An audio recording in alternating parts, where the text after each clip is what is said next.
नमस्कार विद्यार्थी मित्रांनो, अभ्यास मित्र परिवारामध्ये तुम्हा सर्वांचं स्वागत आहे. मित्रांनो, आज आपण 9 जून रोजीच्या चालू घडामोडी ज्या आहेत तर त्यांचा अभ्यास करणार आहोत. चला तर मग मित्रांनो लेक्चर सुरू करूया. आपण लेक्चर सुरू करण्यापूर्वी जर तुम्ही ही सिरीज दररोज करत असाल तर लेक्चर लाईक करा, चॅनलला सबस्क्राईब करायला विसरू नका. आजच्या लेक्चरचा पहिला क्वेश्चन आहे, जून 2025 मध्ये पंतप्रधान संग्रहालय आणि ग्रंथालयाचे संचालक म्हणून कुणाची नियुक्ती करण्यात आलेली आहे? तर बघा, जे काही भारताचे पंतप्रधान होऊन गेलेले आहेत तर त्यांशी संबंधित महत्त्वाच्या वस्तू ज्या आहे आणि त्यांच्याशी संबंधित महत्त्वाचे पुस्तकं जे आहे तर त्याचं एक संग्रहालय आहे, ज्याला पंतप्रधान संग्रहालय आणि ग्रंथालय म्हणून ओळखले जातं. पहिले यांना पंतप्रधान नेहरूजींचं नाव देण्यात आलं होतं, पण अलीकडे याचं नाव चेंज करून पंतप्रधान संग्रहालय आणि ग्रंथालय असं याचं नाव करण्यात आलेलं आहे. मग आपण जर बघितलं तर याचे नवीन संचालक बनलेले अश्विनी लोहानी. तर नाव लक्षात ठेवा, अश्विनी लोहानी. आपण जर बघितलं तर हे PMML चे नवीन अध्यक्ष बनलेले आहे. पंतप्रधान संग्रहालय आणि ग्रंथालयाचे नवीन अध्यक्ष बनलेले आहे. यामध्ये पंतप्रधानांच्या जीवनाशी संबंधित वस्तू संग्रहालयात आणि जीवनाशी संबंधित पुस्तकं ग्रंथालयात ठेवण्यात आलेली आहे. आपण जर बघितलं तर याचं नाव जे आहे ते अलीकडे 14 ऑगस्ट 2023 रोजी चेंज करण्यात आलेले. पहिले याचं नाव होतं नेहरू स्मारक संग्रहालय. ठीक आहे, तर हे लक्षात ठेवा. 1964 मध्ये याची स्थापना करण्यात आलेली आहे. नवी दिल्लीमध्ये मुख्यालय आहे पंतप्रधान संग्रहालय आणि ग्रंथालयाचं. पुढे जाऊया, महत्त्वाच्या नियुक्त्या आपण बघून घेऊया. RBI मध्ये नवीन डेप्युटी गव्हर्नर म्हणून पूनम गुप्ता यांची नियुक्ती करण्यात आलेली आहे. पंतप्रधान नरेंद्र मोदी यांचे खासगी सचिव बनलेले निधी तिवारी. मी तुम्हाला वेळोवेळी सांगितलेले पंतप्रधानांचे पहिले सचिव आहे PK मिश्रा. त्याचबरोबर पंतप्रधानांचे दुसरे सचिव आहे RBI चे माजी गव्हर्नर शक्तिकांत दास आणि या तिसऱ्या सचिव आहे निधी तिवारी. यानंतर पुढे जाऊया, इंडियन बँक्स असोसिएशनचे अध्यक्ष छल्ला श्रीनिवासलू शेट्टी बनलेले आहे, ज्यांनी SBI मध्ये सुद्धा अध्यक्ष म्हणून काम केलेलं आहे. पहिल्या महिला कायदा सचिव अंजुरा ठिराणा बनलेले आहे. नॅशनल पेमेंट कॉर्पोरेशन ऑफ इंडियाच्या कार्यकारी संचालक सोहनी राजोला बनलेले आहे. कार्यकारी संचालक RBI मध्ये अजित रत्नाकर जोशी बनलेले आहे. संरक्षण खात्याचे प्रमुख नियंत्रक डॉक्टर मयंक शर्मा बनले आहे. रतन टाटा एंडोन्मेंट फाउंडेशनचे नवीन अध्यक्ष एन चंद्रशेखरन यांची नियुक्ती करण्यात आलेली आहे. सशस्त्र सीमा बलाचे नवे महासंचालक अमृत मोहन प्रसाद हे बनले आहे. हिंदुस्तान एरोनॉटिक्स लिमिटेड मध्ये चीफ मॅनेजिंग डायरेक्टर म्हणजे CMD DK सुनील बनलेले आहे. तर securities and Exchange Board of India म्हणजे सेबीचे 11वे अध्यक्ष बनलेले आहे तुहिनकांत पांडे. सेबी ही संस्था जी आहे तर ती एक वैधानिक संस्था आहे, जिच्यासाठी कायदा जो आहे तो 1990 मध्ये करण्यात आला होता. बघा मित्रांनो, आपण जर बघितलं तर हिचे सेबीचे 10वे अध्यक्ष होत्या माधवी बुच, ज्या सेबीच्या पहिल्या महिला अध्यक्ष होत्या. यानंतर पुढे जाऊया, उलान बटोर ओपन 2025 या कुस्ती स्पर्धेमध्ये भारताने कोणतं स्थान मिळवलेलं आहे? तर उलान बटोरची जी काही स्पर्धा आहे तर त्यामध्ये भारताने कुस्तीच्या स्पर्धेमध्ये द्वितीय स्थान जे आहे ते पटकावलेलं आहे. भारताने या स्पर्धेमध्ये टोटल 21 पदकं जिंकलेली आहेत, ज्यामध्ये 6 सुवर्ण, 7 रौप्य आणि 8 कांस्य.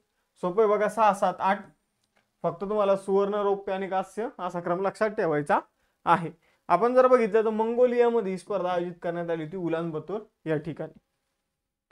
पुढे जाऊया, पुढील क्वेश्चन, जागतिक अन्न सुरक्षा दिन 2025 कधी साजरा केला जातो? तर जागतिक अन्न सुरक्षा दिन जो आहे मित्रांनो 2025 मध्ये 7 जूनला सेलिब्रेट करण्यात आला. दरवर्षी हा दिवस जो आहे तो 7 जूनला सेलिब्रेट केला जातो. अन्न सुरक्षेचं महत्त्व लोकांना पटवून देणं, लोकांना अन्न सुरक्षेबाबत खात्री पटवून देणं की किती महत्त्वाचं आहे अन्न सुरक्षा, तर त्यासाठी हा दिवस सेलिब्रेट केला जातो. 7 जून 2019 ला पहिल्यांदा याचं सेलिब्रेशन जे आहे ते करण्यात आलं होतं. मग या वर्षीची थीम आहे मित्रांनो food safety science in action. संयुक्त राष्ट्राने 7 जून 2019 रोजी सर्वप्रथम हा दिन जो आहे तो घोषित केला होता. जून 2025 मध्ये मत्स्यपालन अनुदान करार एक जागतिक लेवलवरचा करार आहे, ज्या कराराचं मार्गदर्शन वर्ल्ड ट्रेड ऑर्गनायझेशनच्या माध्यमातून केलं जातं. मग आपण जर बघितलं तर या करारामध्ये प्रवेश करणारा कोणता देश जागतिक व्यापार संघटनेचा 101वा सदस्य बनलेला आहे? तर जून 2025 मध्ये मत्स्यपालन अनुदान करारात प्रवेश करणारा निकाराग्वा हा जो देश आहे हा जागतिक व्यापार संघटनेचा 101वा देश बनलेला आहे. तर बघा मित्रांनो, आपण जर बघितलं तर 1 जून 2025 रोजी निकाराग्वाने औपचारिकपणे जो काही मत्स्यपालन मासेमारी अनुदान करार जे आहे त्याला मान्यता दिली आणि WTO चा 101वा सदस्य तो बनलेला आहे. तर लक्षात ठेवा, अत्यंत महत्त्वाची इथं न्यूज आहे. आपण जर बघितलं तर हा जो करार आहे, तर जी चुकीच्या पद्धतीने मासेमारी होते तर ती थांबवण्यासाठी हा करार करण्यात आला होता. WTO विषयी जाणून घ्यायचं तर WTO ची स्थापना अलीकडे करण्यात आलेली आहे 1 जानेवारी 1995. म्हणजे अगदी आपल्या स्वातंत्र्याच्या वेळी किंवा जेव्हा IMF वर्ल्ड बँक स्थापन झाली तेव्हाची स्थापना नाहीये. आपण जर बघितलं तर 1947 मध्ये एक संघटना स्थापन करण्यात आली होती गॅट नावाची. तिचं फुल फॉर्म होतं general agreement on tariff and trade. मग गॅट हा एक ऍक्च्युअली संस्था म्हणण्यापेक्षा हा एक करार होता. हा करार काय करायचा, तर जे देश खूप जास्त प्रमाणावर आयात कर लावायचे तर तो आयात कर चुकीच्या पद्धतीने लावला आहे की नाही हे इथं बघण्याचं काम करायचं. या कराराच्या टोटल 8 फेऱ्या झाल्या होत्या. 8वी फेरी जी आहे ती उरुग्वे देशामध्ये झालेली आहे. उरुग्वे फेरी म्हणून तिला ओळखलं जातं. या फेरीमध्ये असं ठरवण्यात आलं की या कराराच्या वेगवेगळ्या परिषदा वगैरे आयोजित करूच तर एक परमनंट संघटना जी आहे ती व्यापार विषयक आपण स्थापन करणं गरजेचं आहे. म्हणून WTO वर्ल्ड ट्रेड ऑर्गनायझेशनची स्थापना करण्यात आलेली आहे. ही आंतरराष्ट्रीय व्यापाराचं काय करते ते नियमन करणारी ही संस्था आहे. 1 जानेवारी 1995 पासून भारत हिचा सदस्य आहे. जिनिव्हा स्वित्झर्लंडमध्ये मुख्यालय आहे. 166 देशीचे सदस्य आहे. नकोजी अंकोजी इवेला हे तिचे सरचिटणीस आहे. पुढे जाऊया. जागतिक हवाई वाहतूक शिखर परिषद 2025 कुठे आयोजित करण्यात आलेली आहे, तर जागतिक हवाई वाहतूक शिखर परिषद जी आहे ती नवी दिल्लीमध्ये आयोजित करण्यात आलेली आहे. मोस्ट इम्पॉर्टंट आहे. आपण जर बघितलं तर हा इम्पॉर्टंट काय हे मी तुम्हाला सांगतो. बघा मित्रांनो, जागतिक किंवा आंतरराष्ट्रीय हवाई वाहतूक संघटनेमार्फत जी काही जागतिक हवाई वाहतूक शिखर परिषद आहे ही 81वी, टोटल कितवी आहे 81वी. मग 81वी परिषद भारतामध्ये आयोजित करण्यात आलेली आहे नवी दिल्ली भारत मंडपम या ठिकाणी. पण आपल्यासाठी महत्त्वाचं काय आहे तर 42 वर्षानंतर ही परिषद भारतामध्ये आयोजित करण्यात आली. 1983 ला पहिल्यांदा आणि आता 2025 मध्ये दुसऱ्यांदा ही परिषद भारतामध्ये आयोजित करण्यात आलेली आहे. किती वर्षानंतर? 42 वर्षानंतर. मग यावर आपल्याला प्रश्न विचारला जाऊ शकतो. पंतप्रधान नरेंद्र मोदी यांनी या परिषदेचं उद्घाटन सुद्धा केलं आणि 2 जून रोजी मुख्य भाषण सुद्धा दिलेलं आहे. ठीक आहे. यानंतर पुढे जाऊया. भारतातील पहिली डिजिटल जनगणना कोणत्या वर्षी होईल, ज्यामध्ये जातीची गणना देखील समाविष्ट आहे. तर भारतामध्ये आपण जर बघितलं तर रेग्युलर जनगणना 2021 मध्ये व्हायला पाहिजे होती, पण ती कोविडमुळे डिले होत आपण जर बघितलं ती आता 2027 ला होणार आहे. 2027 ची जनगणना पहिली डिजिटल आणि त्याचबरोबर पहिली जातीय जनगणना सुद्धा असणार आहे. तर मोस्ट इम्पॉर्टंट आहे, हे लक्षात ठेवायचं आहे. बघा मित्रांनो, आपण जर बघितलं तर ब्रिटिश कालखंडामध्ये शेवटची जातीय जनगणना 1931 मध्ये पार पडली होती. त्यानंतरची पहिली ही जातीय जनगणना असणार आहे. पुढे जाण्या अगोदर आपण बॅचेस सुरू केलेले आहे MPSC साठी फाउंडेशन बॅच 2.0. त्याचबरोबर जर बघितलं तर या बॅच मध्ये अजून काही बॅचेस आहे, पण या बॅच मध्ये NCERT, state board, live lecture, recorded lecture, answer writing, notes, 21,000 PYQ स्पष्टीकरणासह हे तुम्हाला मिळणार आहे. पहिले 100 विद्यार्थ्यांसाठी डिस्काउंट आहे 50%, 10,000 रुपयाची फी आहे. पहिल्या 100 विद्यार्थ्यांना याच्यावर डायरेक्ट 50% डिस्काउंट असेल आणि तुम्ही एक कुपन कोड यूज करा CJ लाईव्ह. हे कुपन यूज केलं तर तुम्हाला अजून 10% डिस्काउंट जे आहे तर त्या 5,000 फीवर तुम्हाला मिळेल. सेम तुम्हाला ग्रुप सी ची आपण बॅच सुरू केलेली आहे, ज्यामध्ये स्टेट बोर्ड, त्याचबरोबर जर आपण बघितलं तर यामध्ये 21,000 PYQ यामध्ये सुद्धा उपलब्ध करून देणार आहे आम्ही तुम्हाला. Live lecture, recorded lecture, notes, test series, ती पण प्री आणि मेन्सची. तर या बॅचची फी 6,000 रुपये आहे. पहिले 100 विद्यार्थ्यांसाठी परत एकदा 50% डिस्काउंट तुम्हाला बघायला मिळेल आणि त्याचबरोबर तुम्ही CJ live coupon code use करा, तुम्हाला अजून डिस्काउंट मिळेल. ठीक आहे. आणि ग्रुप सी ची बॅच असणार आहे, यामध्ये ग्रुप सी चेच PYQ असतील, त्याचबरोबर live lecture, recorded lecture, notes तुम्हाला उपलब्ध होऊन जातील. या बॅचची फी 2,999 रुपये आहे. ही बॅच फक्त तुम्हाला 1,110 रुपयामध्ये मिळेल आणि तुम्ही आपला कुपन कोड टाकला तर अजून डिस्काउंट मिळेल. तर या बॅचेस सध्या आपण सुरू केलेले आहे. एखाद्याला बॅच जॉईन करायची असेल तर सर्वप्रथम आपला ॲप डाउनलोड करा. ॲप डाउनलोड केला अभ्यास मित्र नावाने, कारण आपलं नाव कॉपी करून टेलिग्रामवर भरपूर चॅनल सुरू झालेले आहे आणि प्ले स्टोरवर भरपूर अभ्यास ते असे खूप सारे ॲप्लिकेशन बनलेले आहे. तर अभ्यास मित्र ॲप डाउनलोड करा. त्यामध्ये तुम्हाला जी बॅच दिसते इथं समोर त्यावर तुम्ही क्लिक करा किंवा खाली तुम्ही चॉईस करू शकता. मग बॅचवर क्लिक करा, मग खाली इथं तुम्हाला फी दिसेल. डायरेक्ट फी पे नका करू. ठीक आहे. आपल्याला पैसे वाचवायचे तर मग काय करायचं, हॅव अ कुपन कोड नावाचा ऑप्शन दिसेल थोडं खाली स्क्रोल केल्यानंतर. तर त्यावर क्लिक करा आणि आपला कुपन कोड टाका CJ लाईव्ह म्हणून. हा कुपन कोड टाकल्यानंतर तुमची फी जी आहे ती कमी झालेली बघायला मिळेल. पहिले 5146 दाखवत होती, आता 4633 दाखवते. हे प्रत्येक बॅचवर. अगदी तुम्ही 99 रुपयाचे नोट्स घेताय त्यावर सुद्धा कुपन कोड यूज करू शकता, म्हणजे तुम्हाला जे पैसे आहे ते तुमचे कमी होऊन जातील. ठीक आहे. ऑलरेडी जूनचा time table, syllabus, notes, NCERT आणि काही विषयाची रेकॉर्डेड लेक्चर दिलेली आजपासून या बॅचेसमध्ये लाईव्ह लेक्चर सुरू होत आहे. या सगळ्या नोट्स तुम्हाला मिळून जातील. बघा पुढचा क्वेश्चन महत्त्वाचा आहे. जून 2025 मध्ये भारत इंग्लंड कसोटी मालिकेचं नाव बदलून काय नाव देण्यात आलेलं आहे, काय नाव ठेवण्यात आलेलं आहे. भारत इंग्लंड कसोटी मालिकेचं नाव बदलून आता याला तेंडुलकर अँडरसन ट्रॉफी असं नाव देण्यात आलेलं आहे. तर जसं ऑस्ट्रेलिया सोबतची जी काही टेस्ट क्रिकेट आहे तर त्याला बॉर्डर गावस्कर ट्रॉफी म्हटलं जातं. आता भारत आणि इंग्लंडची जी काही कसोटी मॅच वगैरे असणार आहे तर त्याला तेंडुलकर अँडरसन ट्रॉफी म्हणून ओळखलं जाणार आहे. तर हे दोन महान खेळाडू आहे.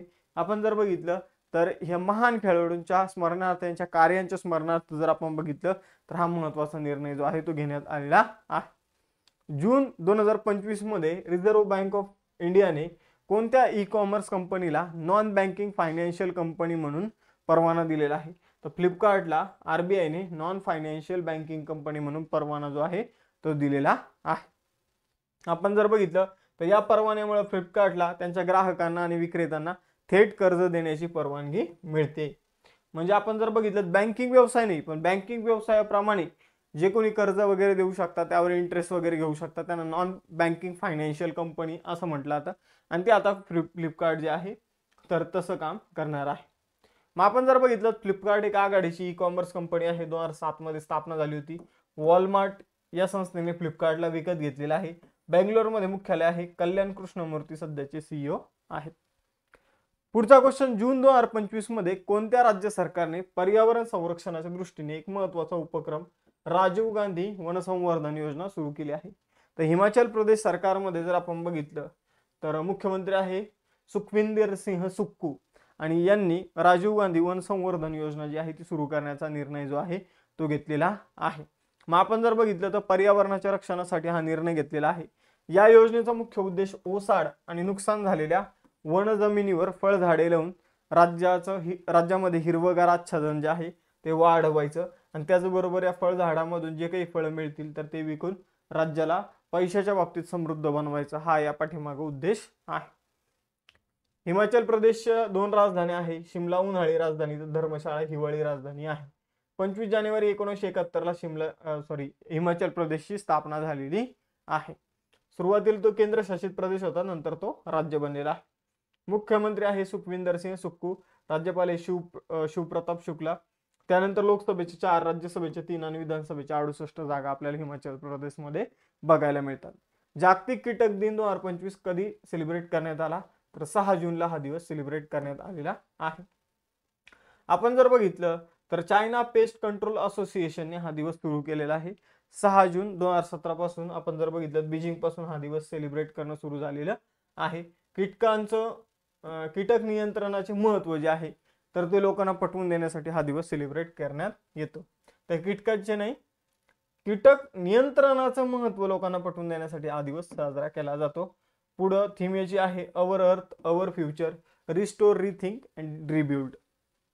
पुढे जाऊया 11वा क्वेश्चन. 2025 मध्ये भारताचे राष्ट्रपतीचे सहाय्यक म्हणून कुणाची नियुक्ती करण्यात आलेली आहे. तर भारताचे राष्ट्रपतीचे सहाय्यक जे भारताच्या राष्ट्रपतींना आपल्या कामामध्ये मदत करतात त्या बनलेले आहे यशस्वी सोलंकी. तर यशस्वी सोलंकी जर आपण बघितलं तर भारताच्या राष्ट्रपतीच्या काय बनलेले आहे, सहाय्यक बनलेले आहे, ज्या राष्ट्रपतींना प्रशासकीय आणि वैयक्तिक मदत करणारे अधिकारी असतात. मग यशस्वी सोलंकी या नौदलातील पहिल्या महिला अधिकारी आहे ज्यांना हा सन्मान मिळालेला आहे. पुढचा क्वेश्चन बघूया. 6 जून 2025 रोजी जगातील सर्वात उंच चिनाब रेल आर्क ब्रिजचे उद्घाटन कोणी केले? तर चिनाब रेल आर्क ब्रिजचे उद्घाटन पंतप्रधान नरेंद्र मोदींनी केलेलं आहे. आता या ब्रिज विषयी जाणून घेऊया. 6 जून रोजी उद्घाटन झालेलं आहे. चिनाब नदीवर हा पूल बांधण्यात आलेला आहे. आर्क ब्रिज आहे. आर्क म्हणजे अशा प्रकारे आर्क तयार करतो अशा प्रकारचा हा ब्रिज आहे. आयफिल टॉवर पेक्षा पण उंच आहे 35 मीटर. टोटल याची हाईट आहे 359 मीटर. लांबी आहे 1315 मीटर. 1315 मीटर टोटल लांबी आहे. आपण जर बघितलं तर हा जो ब्रिज आहे आपण जर बघितलं तर जगातील सगळ्यात उंच रेल्वेचा हा पूल आहे, लक्षात ठेवायचं आहे. हा पूल 1446 कोटी रुपये खर्च करून बांधण्यात आलेला आहे. चिनाब नदीवरील हा पूल जो आहे उधमपूर श्रीनगर बारामुल्ला रेल्वे लिंक प्रकल्पाचा एक भाग आहे, जो भारत सरकारचा महत्वाकांक्षी प्रकल्प आहे. हा जम्मू काश्मीर मधील रियासी जिल्ह्यातील बक्कल आणि कौरी या गावांना जोडण्याचं काम करतो. तर आता तुमच्यासाठी टेस्ट क्वेश्चन, पहिली जातीय जनगणना कधी होणार आहे, डिजिटल जनगणना कधी होणार ते सांगा. जगातील सर्वात उंच चिनाब रेल्वे पूल जो आहे त्याची हाईट किती आहे आणि लांबी किती आहे तर ते तुम्हाला सांगायचे. आणि भारत इंग्लंड कसोटी मालिकेचं नाव काय करण्यात आलेले हे तुम्हाला सांगायचे. हे तुमचे आजचे टेस्ट क्वेश्चन.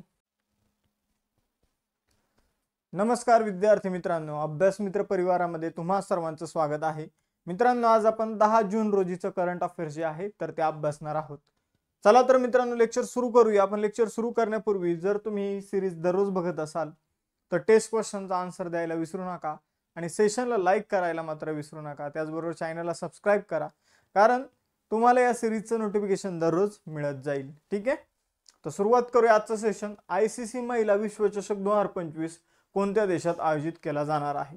ICC महिला विश्वचषक 2025 जो आहे मित्रांनो तर तो ODI फॉर्मॅटमध्ये खेळवला जाणार आहे. वन डे क्रिकेट फॉर्मॅटमध्ये तो खेळवला जाणार आहे आणि ही त्याची 13वी आवृत्ती आहे मित्रांनो. कितवी? तर 13वी आवृत्ती आहे.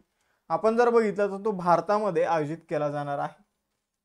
त्याचबरोबर एक गोष्ट लक्षात ठेवा, भारत आणि पाकिस्तानच्या मॅचेस आता भारतात होणार नाहीये. भारत आणि पाकिस्तानची जी मॅच असणार आहे यामध्ये ती श्रीलंकेमध्ये होणार आहे. तर विश्वचषक महिलांचा ODI फॉर्मॅटचा भारतामध्ये आयोजित करण्यात येणार आहे, पण भारत पाकिस्तानच्या मॅचेस जे आहे ते श्रीलंकामध्ये होणार आहे. ही कितवी आवृत्ती आहे या ODI विश्वचषकची? तर 13वी आवृत्ती आहे. लक्षात ठेवा, अत्यंत महत्वाचं आहे. मग भारताने आतापर्यंत एकदा तरी जिंकलाय का? तर भारताने आतापर्यंत हा विश्वचषक एकदाही जिंकलेला नाहीये. भारताने फक्त 2 वेळा अंडर-19 महिलांचा T20 विश्वचषक जिंकलेला आहे. ही महिलांची स्पर्धा बोलतोय मी. पुरुषांचा तर आपण 2 वेळा जिंकलेला आहे, 1983 मध्ये आणि 2011 मध्ये. त्याचबरोबर सांगायचं झालं तर महिलांनी आतापर्यंत ना तर T20 वर्ल्ड कप जिंकला ना तर ODI वर्ल्ड कप जिंकलेला आहे. महिलांच्या टीमने सलग 2 वेळा आपण जर लक्षात ठेवा, अत्यंत महत्वाची, सलग 2 वेळा अंडर-19 T20 विश्वचषक जो आहे तो जिंकलेला आहे. आणि आतापर्यंत 2च T20 विश्वचषक जे आहे ते अंडर-19 संघाचे आयोजित करण्यात आले. दोन्ही विश्वचषक भारताकडे आलेले आहे. तर आपली अंडर-19 टीम जी आहे महिलांची ती बेस्ट कामगिरी करत आहे. तिने आशियाई कप जो आहे तो सुद्धा जिंकलेला आहे, अंडर-19 एशिया कप. बघा मित्रांनो, आगामी काळात होणाऱ्या स्पर्धा आणि यापूर्वी झालेल्या 2025 मधील काही स्पर्धा आणि त्यांचं ठिकाण आपण बघून घेऊया. जसं की आशियाई वेटलिफ्टिंग चॅम्पियनशिप अहमदाबाद गुजरातमध्ये होणार आहे. Khelo India beach games 2025 Diu Daman या ठिकाणी होणार आहे. फिफा महिला विश्वचषक 2027 मध्ये ब्राझीलमध्ये होणार आहे. 12वा हिरो आशिया कप हॉकी राजगीर बिहारमध्ये होणार आहे. 13वा ICC महिला एक दिवसीय विश्वचषक भारतामध्ये होणार आहे. राष्ट्रीय खेळ 2027 मध्ये मेघालयमध्ये होणार आहे. 38वे राष्ट्रीय खेळ 2025 मध्ये उत्तराखंडमध्ये आयोजित करण्यात आले होते, 2027 मध्ये मेघालयमध्ये होणार आहे. 9व्या आशियाई हिवाळी खेळांचं आयोजन चीनमध्ये होणार आहे. आपण जर बघितलं तर यापूर्वी एशियन गेम्स जे आहे ते सुद्धा चीनमध्ये झाले होते, होंगजाऊ या ठिकाणी. यानंतर फिडे बुद्धिबळ विश्वचषक भारतामध्ये होणार आहे. खो खो विश्वचषक जो आहे तो भारतामध्ये झालेला आहे. पहिल्यांदा कबड्डी विश्वचषक जो आहे तर तो आशियाच्या बाहेर आयोजित केला जातोय आणि तो सुद्धा आपण जर बघितलं तर श्रीलंकामध्ये आयोजित केला जातो. तो सुद्धा भारताने जिंकलेला आहे. भारताच्या पुरुष आणि महिला संघाने जिंकलेला आहे आणि उपविजेता दोन्ही ठिकाणी इंग्लंड राहिलेला आहे. पुढे जाऊया. जून 2025 मध्ये पंतप्रधानांच्या आर्थिक सल्लागार परिषदेची, ठीक आहे, लक्षात ठेवा, अत्यंत महत्वाची परिषद आहे. पंतप्रधान आर्थिक सल्लागार परिषदेचे अध्यक्ष म्हणून कुणाची नियुक्ती करण्यात आलेली आहे? तर पंतप्रधानांना आर्थिक बाबींवर सल्ला देण्यासाठी पंतप्रधानांची एक आर्थिक सल्लागार परिषद असते. तर तिचे नवीन अध्यक्ष बनलेले आहे एस महेंद्र देव. मग आपण जर बघितलं तर एस महेंद्र देव यांनी बिबेक देबराय यांची त्यांनी जागा घेतलेली आहे. यानंतर पुढे जाऊया. आपण जर बघितलं तर या पदावर त्यांनी बिबेक देबराय यांची जागा घेतलेली आहे. पंतप्रधानांची आर्थिक सल्लागार परिषद जी आहे तर ती कॉन्स्टिट्यूशनल आहे का? संविधानामध्ये आपल्याला इथं उल्लेख बघायला मिळतो का? तर कॉन्स्टिट्यूशनल नाहीये मित्रांनो. परमनंट आहे का, तर परमनंट पण नाहीये मित्रांनो, तर नॉन कॉन्स्टिट्युशनल, ठीक आहे. आणि आपण जर बघितलं तर नॉन रेग्युलर बॉडी म्हणून आपण हिला ओळखू शकतो. यानंतर पुढे जाऊया. बघा, जागतिक महासागर दिन जो आहे तर तो कधी सेलिब्रेट केला गेलेला आहे 2025 मध्ये, तर 8 जूनला जागतिक महासागर दिन सेलिब्रेट करण्यात आलेला आहे. तर महासागरांचं महत्व लोकांना पटवून देण्यासाठी हा दिवस दरवर्षी 8 जूनला सेलिब्रेट केला जातो. मग याची थीम आहे वंडर्स सस्टेनिंग व्हॉट सस्टेन्स अस, अशी थीम आहे. परत सांगतो, वंडर्स सस्टेनिंग व्हॉट सस्टेन्स अस, ठीक आहे, अशी या वर्षीची थीम आहे. पुढे जाऊया. मे 2025 साठी ICC men's player of the month म्हणून कुणाला निवडण्यात आलेला आहे, तर ICC player of the month बनलेला आहे मोहम्मद वसीम. मोहम्मद वसीम जर आपण बघितलं मित्रांनो, तर हा कोणत्या देशाचा खेळाडू आहे, तर हा आहे युनायटेड अरब एमिरेट्सचा, UAE हा खेळाडू आहे.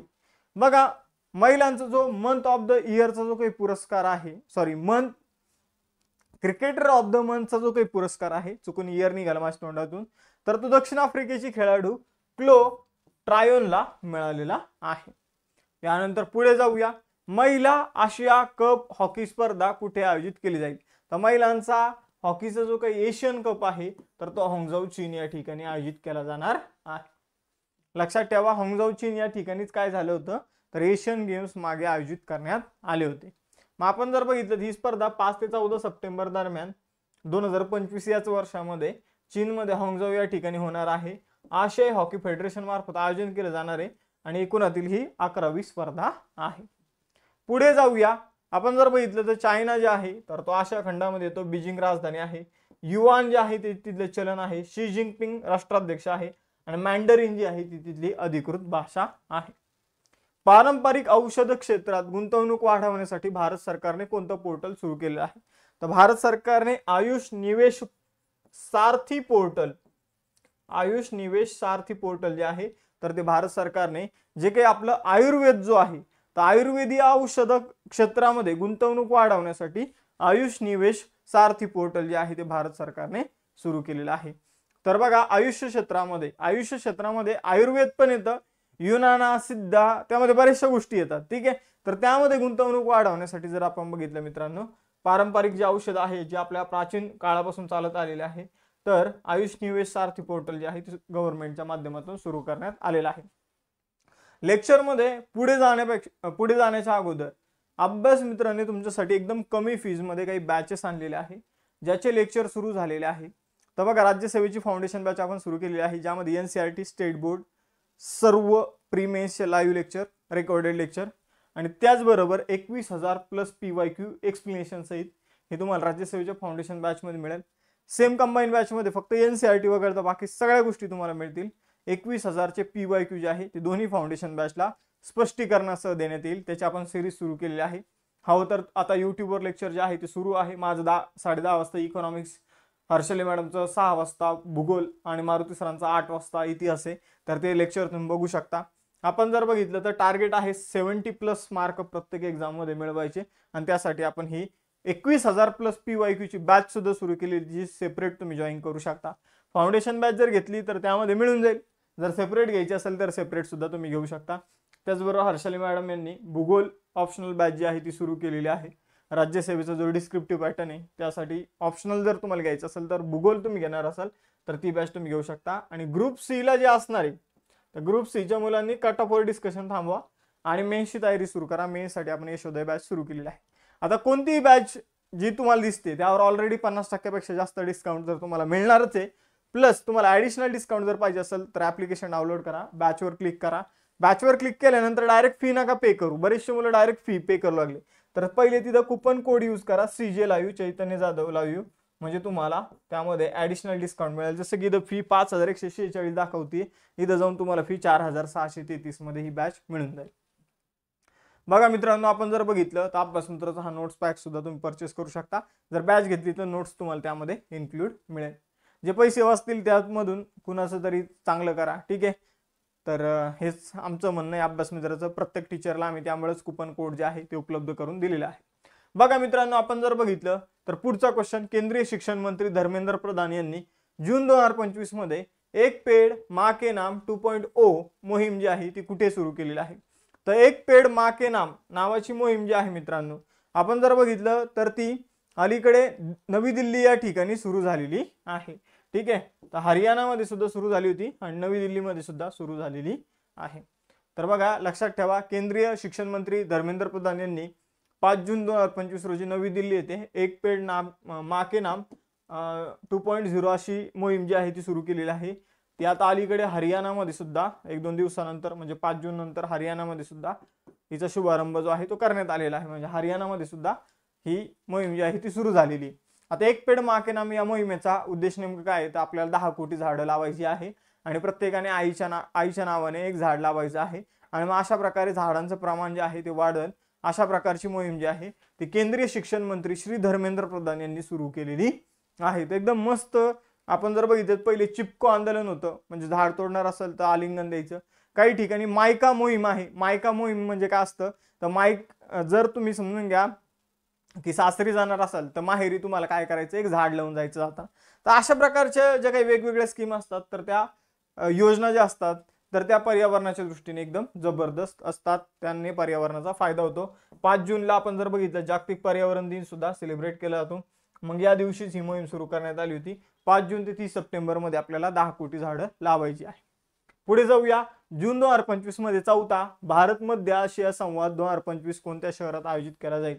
तर बघा मित्रांनो, मध्य आशिया म्हणजे कोण, तर ते कझाकिस्तान, किर्गिस्तान, तुर्कमेनिस्तान. ठीक आहे, तो जो भाग आहे त्याला म्हणायचं मध्य आशिया. मग मध्य आशिया आणि भारताचे संबंध सुधारावे यासाठी नवी दिल्लीमध्ये आपण जर बघितलं एस जयशंकर जे भारताचे परराष्ट्र मंत्री आहे, तर यांनी काय केलेलं आहे, नवी दिल्लीमध्ये भारत मध्य आशिया संवाद जो आहे, इंडिया सेंट्रल एशिया डायलॉग जो आहे याचं आयोजन केलेलं आहे. लक्षात ठेवा, यामध्ये Kazakhstan, Kyrgyzstan, Tajikistan, Turkmenistan, Uzbekistan या 5 देशाच्या परराष्ट्र मंत्र्यांनी आणि आपल्या देशाच्या परराष्ट्र मंत्र्यांनी सहभाग घेतलेला आहे. या संवादाचा मुख्य उद्देश की भारत आणि मध्य आशिया देशांमध्ये जे काही संबंध आहे ते मजबूत करायचे आहे. ही याची 4थी आवृत्ती आहे. जागतिक ब्रेन ट्यूमर दिन 2025 कधी साजरा करण्यात आलेला आहे 2025 मध्ये, 8 जूनला सेलिब्रेट करण्यात आलेला आहे हा दिवस. आपण जर बघितलं तर या दिवसाचा उद्देश काय आहे मित्रांनो, तर या दिवसाचा उद्देश आहे brain health for all ages, म्हणजे ब्रेन ट्यूमर बाबत जागरूकता वाढवणे यासाठी हा दिवस सेलिब्रेट करण्यात येतो. जून 2025 मध्ये डेटॉलच्या नवीन आयसी कूल या वैयक्तिक श्रेणीचा ब्रँड अँबॅसेडर म्हणून कोणाची नियुक्ती करण्यात आलेली. तुम्ही हे डेटॉलचे ऍड बघितली असेल आयसी कूल वगैरे, तर त्याचा ब्रँड अँबॅसेडर बनलेला आहे महेंद्रसिंह धोनी, MS धोनी. तर लक्षात ठेवा, MS धोनी जो आहे तो ब्रँड अँबॅसेडर बनलेला आहे. मग बाकी काही लक्षात नाही ठेवायची, बाकी काही लक्षात नाही ठेवलं तरी चालतंय.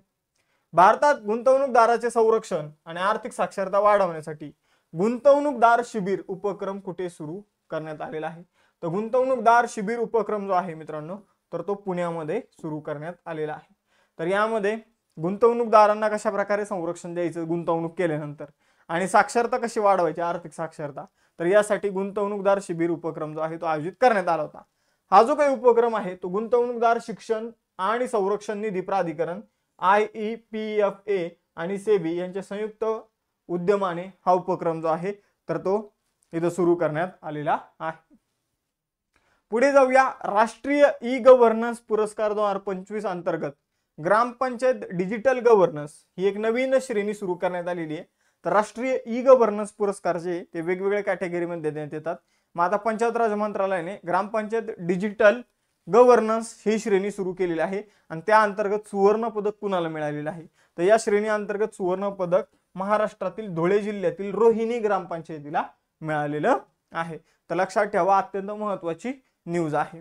बघा मित्रांनो, आपण जर बघितलं पंचायत राज मंत्रालयाने ही एक नवीन श्रेणी जी आहे ई गव्हर्नन्स पुरस्कारांतर्गत सुरू केलेली आहे, ज्यामध्ये महाराष्ट्रातील धुळे येथील रोहिणी ग्रामपंचायत जी आहे तर ती डिजिटल श्रेणीमध्ये तिला सुवर्ण पदक मिळालं. तर त्रिपुराच्या पश्चिम मजलीशपूर येथील ग्रामपंचायतीला रौप्य पदक जे आहे ते मिळालेलं आहे. आता वेळ आलेली आहे आपला आवडता सेक्शन टेस्ट क्वेश्चन. तर टेस्ट क्वेश्चन तुमच्यासाठी हे आहे की ICC महिला विश्वचषक 2025 ची भारतामध्ये कितवी आवृत्ती आयोजित होणार आहे. आवृत्ती काय असणार आहे. एक पेड मा के नाम ही जी मोहीम आहे ही कोणी सुरू केलेली आहे, ही कोणी सुरू केलेली आहे.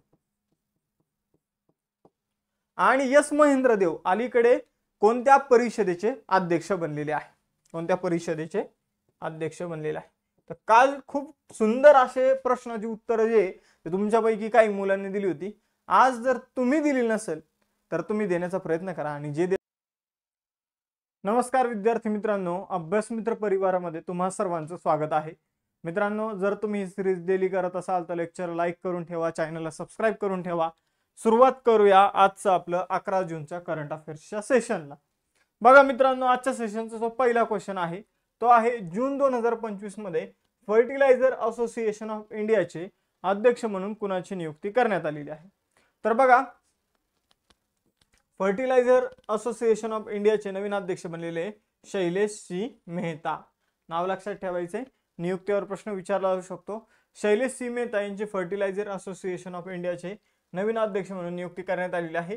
सध्या ते Deepak fertilizers and petrochemicals corporation limited नावाची कंपनी आहे, तर त्यामध्ये व्यवस्थापकीय संचालक म्हणून कार्यरत आहे. आपण जर बघितलं ते एन सुरेश कृष्णन यांची जागा घेणार आहे. तर परत एकदा रिवाइज करवतो, शैलेश सी मेहता जे आहे ते फर्टिलायझर असोसिएशन ऑफ इंडियाचे नवीन अध्यक्ष बनलेले आहे. पहिले ते दीपक फर्टिलायझर कंपनीमध्ये व्यवस्थापकीय संचालक या पदावर होते, चीफ मॅनेजिंग डायरेक्टर होते. आता त्यांनी जी जागा घेतलेली आहे तर ती एन सुरेश कृष्णन यांची जागा घेतलेली आहे. महत्वाच्या नियुक्त्या ज्या आहे तर त्या आता आपण ही थोडी इन्फॉर्मेशन बघूया आणि नंतर महत्वाच्या नियुक्त्या बघूया. बघा मित्रांनो, फर्टिलायझर असोसिएशन ऑफ इंडिया आपण जर बघितलं तर खत उद्योगाशी संबंधित एक महत्वाची संस्था आहे. मग आपण जर बघितलं तर ना नफा आणि बिगर व्यापार संस्था आहे. म्हणजे आपण जर बघितलं तर ही कोणता बिझनेस वगैरे करत नाही, ही फक्त सल्ला देते की शेतकऱ्यांनी कोणतं खत वापरायला पाहिजे, कोणतं खत तयार करायला पाहिजे कंपन्यांनी, याबाबत फक्त सल्ला देते. 1955 ची स्थापना आहे, नवी दिल्लीमध्ये मुख्यालय आहे. आता सगळ्या महत्वाच्या नियुक्त्या इथं बघूया. ज्या नियुक्त्यांवर प्रश्न येऊ शकतात त्याला मी स्टार करतो समोर. आरबीआय मध्ये नवीन डेप्युटी गव्हर्नर कोण बनलेले आहे? Poonam Gupta. National payment corporation of इंडियाचे कार्यकारी संचालक बनलेले आहे सोहनी राजोला. नेहमी लक्षात ठेवायचं, महिला जर अध्यक्ष बनत असेल तर मग त्यावर आपल्याला प्रश्न विचारण्याचे चान्सेस जास्त असतात. पंतप्रधान नरेंद्र मोदी यांच्या खासगी सचिव बनलेले निधी तिवारी. तर पंतप्रधानांचे ऑलरेडी 2 सचिव आहे, एक आहे पी.के. मिश्रा आणि दुसरे आहे शक्तिकांत दास, जे आरबीआयचे कितवे गव्हर्नर होते? आरबीआयचे 25वे गव्हर्नर होते शक्तिकांत दास. मग आपण जर बघितलं तर ते आता आरबीआयचे पंतप्रधान नरेंद्र मोदी यांचे दुसरे इथं सचिव बनलेले आहे आणि निधी तिवारी हे तिसरे सचिव बनलेले आहे. समजून घ्या, पंतप्रधानांचं जे काही डेली शेड्यूल आहे तर त्याशी संबंधित कामकाज त्यांच्याकडे असतं. इंडियन बँक्स असोसिएशनचे अध्यक्ष छल्ला श्रीनिवासलू शेट्टी बनलेले आहे. पहिल्या महिला कायदा सचिव मोस्ट इम्पॉर्टंट अंजू राठी राणा बनलेले आहे. कार्यकारी संचालक कुठं? आरबीआय मध्ये अजित रत्नाकर जोशी बनलेला आहे. संरक्षण खात्याचे प्रमुख नियंत्रक डॉक्टर मयंक शर्मा बनलेले आहे. Securities and Exchange Board of India सेबीचे 11वे अध्यक्ष तुहिनकांत पांडे. यांच्या अगोदर माधवीपुरी बुच 10वे अध्यक्ष होत्या. मग आपण जर बघितलं तर एक हिंडनबर्ग नावाची संस्था होती, त्यांनी त्यांच्यावर आरोप केले की माधवीपुरी बुच आणि त्यांचे पती मिळून काय करता आहे तर भारतीय शेअर मार्केटला मॅनिप्युलेट करण्याचं काम करत आहे, घोटाळा करत आहे. मग आपण जर बघितलं त्यांच्या जागी आता तुहिनकांत पांडे यांची नियुक्ती करण्यात आलेली आहे. म्हणजे आरोप खरे होते खोटे होते त्याबाबत आपल्याला काही जास्त माहिती मिळालेली नाहीये अजूनपर्यंत. रतन टाटा एंडोमेंट फाउंडेशनचे नवीन अध्यक्ष बनलेले एन चंद्रशेखरन. सशस्त्र सीमा बलाचे नवीन महासंचालक बनलेले अमृत मोहन प्रसाद. आणि हिंदुस्तान एरोनॉटिक्स लिमिटेडचे नवीन सीएमडी म्हणजे चीफ मॅनेजिंग डायरेक्टर बनलेले डी.के. सुनील. आता बघा, मोस्ट इम्पॉर्टंट क्वेश्चन आजच्या सेशनचा तुम्ही बघितला असेल, recently Australian open स्पर्धेवर group C च्या एक्झामला प्रश्न विचारण्यात आला होता 2024 मध्ये. ऑस्ट्रेलियन ओपन स्पर्धा जी आहे ती कोणी जिंकलेली आहे? मग आपण जर बघितलं तर आता फ्रेंच ओपन स्पर्धा जी आहे 2025 ची, त्याबाबत आता आपण अभ्यास करणार आहोत. टेनिसची ही एक स्पर्धा असते. मग ही महिलांमध्ये महिला एकेरीचे विजेतेपद कोणी जिंकले? तर कोको गॉफ, अमेरिकन इथं खेळाडू आहे कोको गॉफ. सिरेना विलियम्स तुम्हाला असं दिसेल लांबून, पण नाही, हा कोको गॉफ आहे. मग आपण जर बघितलं तर कोको गॉफने फ्रेंच ओपन जिंकलेला आहे आणि फ्रेंच ओपन पुरुषांमध्ये कार्लोस अल्कराजने जिंकलेला आहे. कार्लोस अल्कराजने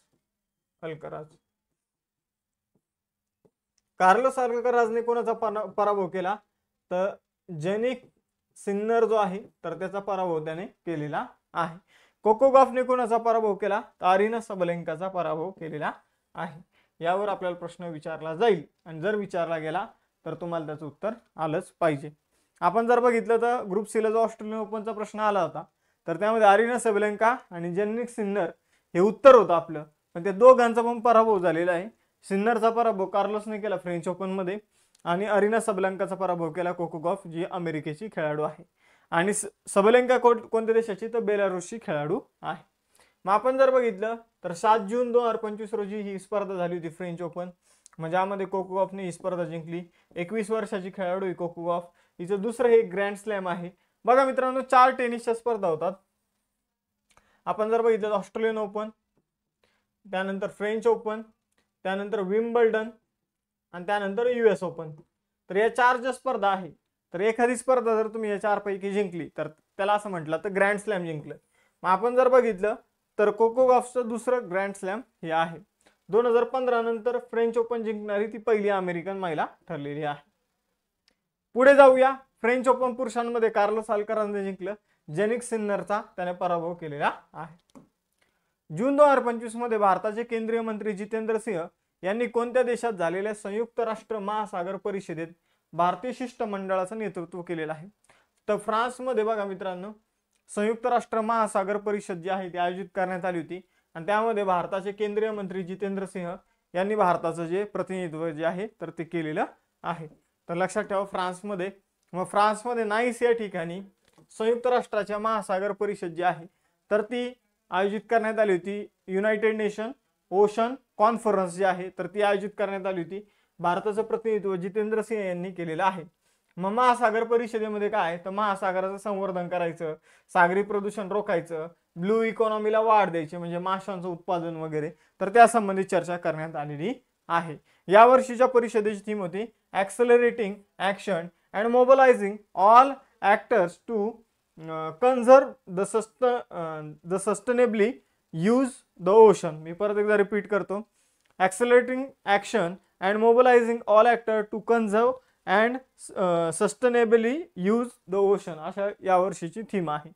पुढे जाऊया. जून 2025 मध्ये कोणत्या देशाने ऑर्बिटल स्टेशनवरून म्हणजे जे काही आपलं अवकाशामध्ये जे काही स्पेस स्टेशन असणार आहे तर त्यावरून स्वयंचलित अंतराळयान प्रक्षेपण करणाऱ्या ड्रोन तंत्रज्ञानाचं पेटंट घेतलेलं आहे? तर बघा मित्रांनो रशियाने अलीकडे काय केलेलं आहे तर जसं आपलं इंटरनॅशनल स्पेस स्टेशन आहे ISS, तर तशा प्रकारचं जे स्पेस स्टेशन असेल भविष्यात रशिया वगैरे तयार करणार आहे तर तशा प्रकारच्या स्पेस स्टेशनवरून ड्रोनच्या मदतीनं अंतराळयान म्हणजे जे काही आपण भविष्यात जे काही स्पेसशिप बनवू तर ते लॉन्च करता येणार आहे. म्हणजे समजून घ्या की एक ब्रेक घ्यायचा, स्पेस स्टेशन पर्यंत जायचं, पृथ्वीवरून स्पेस स्टेशन पर्यंत जायचं, तिथे एक ब्रेक घ्यायचा, तिथे फ्युलिंग वगैरे करायचं आणि तिथून मग पुढे चंद्राच्या दिशेने वगैरे जायचं. तर असं जर नियोजन आपण बघतो की असा प्रयत्न जो आहे तो रशियाने केलेला आहे. रशियाने ड्रोनच्या मदतीने अंतराळयान प्रक्षेपित करणारं जे काही टेक्नॉलॉजी ती विकसित केलेलं आहे त्याचं स्वतःकडे पेटंट घेऊन ठेवलेलं आहे. मग आता त्या टेक्नॉलॉजीवर बाकी कुणाला काम करता येणार नाही आणि करायचं असेल तर रशियाला त्यांना पैसे द्यावे लागतील. तर अशा प्रकारची टेक्नॉलॉजी विकसित करणारा रशिया पहिलाच देश बनलेला आहे. या तंत्रज्ञानाची प्रथम रशियन ऑर्बिटल स्टेशनवर चाचणी केली जाईल आणि नंतर चंद्राच्या शोधात या चाचणीचा वापर जो आहे तर तो केला जाईल. चंद्राशी संबंधित जे काही आपण संशोधन करतो त्यामध्ये त्याचा मोठ्या प्रमाणावर वापर होणार आहे. तर मॉस्को रशियाची राजधानी, रुबल चलन आहे. युरोप आणि आशिया 2 देशांमध्ये रशिया येतो. आपण जर बघितलं मॉस्को जी आहे ती अगदी युरोपमध्ये त्यांची राजधानी आपल्याला बघायला मिळते. पंतप्रधान आहे मिखाईल मिशुस्टिन आणि राष्ट्रपती आहे व्लादिमीर पुतिन. पुढे जाऊया. पंतप्रधान मोदींवर लिहिलेल्या मोदीज नीती शास्त्र द वर्ल्ड हिज ऑयस्टर या पुस्तकाचे लेखक कोण आहे? तर बघा मित्रांनो आदिश सी अग्रवाल यांनी पंतप्रधान नरेंद्र मोदीवर आपण जर बघितलं की पुस्तक लिहिलेलं आहे Modi's Nitishastra the world his oyster या पुस्तकाचे लेखक आहे Adish C Agarwal. Supreme Court bar असोसिएशनचे माजी अध्यक्ष आहेत. त्यांनी मोदींची जी काही पॉलिसी आहे कशाविषयीची तर जे काही कायदेशीर सुधारणा वगैरे झालेल्या आहे, कायदेविषयक सुधारणा अलीकडे बघितलं असेल तर जे काही IPC CRPC त्यामध्ये चेंज करण्यात आलं तर त्याविषयी माहिती जी आहे ती देण्यात आलेली आहे. पुढे जाऊया. 6व्या स्टीफन अवग्यान मेमोरियल बुद्धिबळ स्पर्धा 2025 विजेतेपद कोणी जिंकलेलं आहे? तर 6वी स्टीफन अवग्यान मेमोरियल बुद्धिबळ स्पर्धा जी आहे ती जिंकलेली आहे अरविंद चिदंबरमने. मित्रांनो, पुढे जाण्या अगोदर आपण राज्यसेवा आणि कंबाईनसाठी फाउंडेशन बॅचेस सुरू केलेले आहे. राज्यसेवेमध्ये आन्सर रायटिंग, टेस्ट सिरीज, त्याचबरोबर notes, live lecture, recorded lecture आणि 22,000 PYQ 21,000 PYQचे सेशन जे आहे स्पष्टीकरणासह तुम्हाला मिळून जातील. जी आपली कंबाईनची फाउंडेशन बॅच आहे त्यामध्ये तुम्हाला आन्सर रायटिंगची काही गरज नाही आहे आणि त्याचबरोबर NCERTची पण काही गरज नाही. मग बाकी सर्व गोष्टी ज्या आहेत ते तुम्हाला कंबाईन फाउंडेशन बॅचमध्ये मिळून जाईल. ऑलरेडी बॅचेसवर 50% डिस्काउंट आहे. तुम्हाला अजून डिस्काउंट मिळवायचं असेल तर CJ लाईव्ह तुम्ही कुपन कोड यूज करा, ॲडिशनल डिस्काउंट मिळू शकता. मॅडमने भूगोलाची ऑप्शनलची बॅच सुरू केलेली आहे. जर तुम्हाला जॉईन करायची असेल, तुमचा भूगोल ऑप्शनल असेल तर. आणि त्याचबरोबर आपण 22,000 PYQ स्पष्टीकरण 21,000 PYQ स्पष्टीकरणासह बॅच सुरू केलेली आहे. 18 महिन्यांचा कालावधी असेल ज्यामध्ये 21,000 जे काही PYQ आहे त्यांचं स्पष्टीकरण घेतलं जाणार आहे विषयानुसार, टॉपिकनुसार. ऑलरेडी यूट्यूबवर आम्ही 2-2 सेशन घेतलेले प्रत्येक शिक्षकांनी. आज 3रं सेशन होईल प्रत्येकाचं, ते तुम्ही बघू शकता. त्याचप्रमाणे ग्रुप सीची जर तुम्ही तयारी करत असाल, ठीक आहे, मेन्सची, तर तुम्ही यशोदय बॅच नक्की जॉईन करू शकता. कारण यामध्ये test series, live lecture, recorded lecture तुम्हाला बघायला मिळते. तर यासाठी तुम्हाला आपला ॲप डाउनलोड करायचं आहे. ॲप डाउनलोड करून बॅचवर क्लिक करायचं आहे, पण डायरेक्ट फी नका पे करू. का? तर मी जे कुपन दिलं त्याने तुमची फी कमी होणार आहे. CJ लाईव्ह नावाचं कुपन किंवा तुमच्या आवडते शिक्षकाचं कुपन या जागी तुम्ही यूज करू शकता, म्हणजे तुम्हाला फीमध्ये डिस्काउंट मिळेल. त्याचबरोबर तुम्ही कोणती बॅच घेतली तर तुम्हाला या नोट्स ज्या आहेत त्या बॅचमध्ये मिळून जाईल. या नोट्सवर आता आपण अपडेटवर काम करतोय, तर लवकरच तुम्हाला अपडेटेड नोट्स सुद्धा मिळून जाईल. बघा पुढे जाऊया. न्यायमूर्ती KS हेगडे पुरस्कार 2025 कोणाला देण्यात आलेला आहे? तर न्यायमूर्ती KS हेगडे पुरस्कार जो आहे मित्रांनो, तो सुधा मूर्ती यांना देण्यात आलेला आहे. राज्यसभेचे सदस्य आहे सुधा मूर्ती यांना 2025 मध्ये न्यायमूर्ती KS हेगडे पुरस्कार प्रदान करण्यात आलेला आहे. सुधा मूर्ती यांनी शिक्षण, समाजसेवा, साहित्य, महिला सक्षमीकरण यामध्ये जे काही उल्लेखनीय योगदान दिलेलं आहे तर त्याबद्दल त्यांना KS हेगडे पुरस्कार जो आहे तो देण्यात आलेला आहे. सर्वोच्च न्यायालयाचे माजी न्यायाधीश होते जस्टिस KS हेगडे. त्यांच्या नावाने एक त्यांचं फाउंडेशन आहे, चॅरिटेबल फाउंडेशन, ठीक आहे. तर एक फाउंडेशन मार्फत हा पुरस्कार दिला होता. KS हेगडे पुरस्कार सुधा मूर्ती यांना मिळालेला आहे. 13व्या नॉर्वे बुद्धिबळ 2025 खुल्या प्रकाराचे विजेतेपद कोणी जिंकलं? तर नॉर्वेची बुद्धिबळ स्पर्धा जी आहे तर मॅग्नस कार्लसनने जिंकलेली आहे. आपला डी गुकेशने मॅग्नस कार्लसनचा पराभव केला होता आणि तो व्हिडिओ खूप व्हायरल झाला होता. अगदी त्याच्यावर हजारो मीम्स जे आहे ते बनलेले आहे. डी गुकेश जो आहे तो 3ऱ्या क्रमांकावर राहिलेला, 3rd स्पॉटवर. वेगवेगळ्या मॅचेस झालेल्या आहे यामध्ये. पहिल्या मॅचमध्ये मॅग्नसने गुकेशचा पराभव केला होता, नंतर गुकेशने मॅग्नसचा पराभव केलेला आहे. गुकेश 3ऱ्या क्रमांकावर राहिलेला आहे. तर ही 13वी जी काही नॉर्वे बुद्धिबळ स्पर्धा आहे खूप गाजलेली आहे. नॉर्वेतील आपण जर बघितलं स्टॅव्हेंजर या ठिकाणी ही स्पर्धा आयोजित करण्यात आली होती, जिथं मॅग्नस कार्लसनने विजय मिळवलेला आहे. आपण जर बघितलं तर महिलांमध्ये युक्रेनच्या ग्रँडमास्टर अन्ना मुझिचुक यांनी विजेतेपद जिंकलेले आहे. गुकेश यांनी 3रे स्थान जे आहे ते पटकवलेलं आहे, हे सुद्धा लक्षात ठेवा. पुढे जाऊया. 16 वित्त आयोगात अंशकालीन सदस्य म्हणून कुणाची नियुक्ती करण्यात आलेली आहे? तर बघा मित्रांनो, 16 वित्त आयोगामध्ये तात्पुरते सदस्य म्हणून T रविशंकर यांची नियुक्ती करण्यात आलेली आहे. तर T रविशंकर जर आपण बघितलं तर ऑलरेडी RBI मध्ये काय आहे, डेप्युटी गव्हर्नर आहे. ते आता 16 वित्त आयोगाचे अंशकालीन सदस्य बनलेले आहे. 16 वित्त आयोगाचे अध्यक्ष कोण आहे? तर अरविंद पणगारिया. 16 वित्त आयोगाचे सचिव कोण आहे? तर ऋत्विक रंजनम पांडे. बघा मित्रांनो, 16 वित्त आयोगाला आपल्या शिफारशी आहे त्या ऑक्टोबर 2025 पर्यंत द्यायची आहे.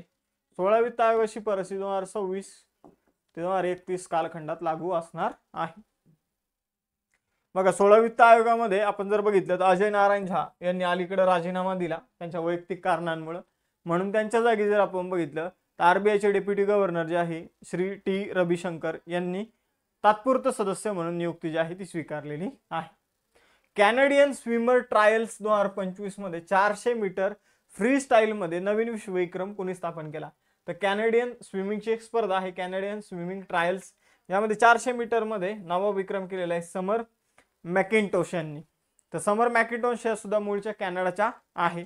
आपण जर बघितलं तर 3 मिनिटं 54 सेकंदामध्ये त्यांनी 400 मीटरची ही स्पर्धा जी आहे ती जिंकलेली आहे. 18 वर्षीय खेळाडू आहे या. आणि आपण जर बघितलं तर ऑस्ट्रेलियाच्या माजी विश्वविक्रमधारक अरियार्न टिटमस यांचा त्यांनी विक्रम जो आहे तो मोडलेला आहे.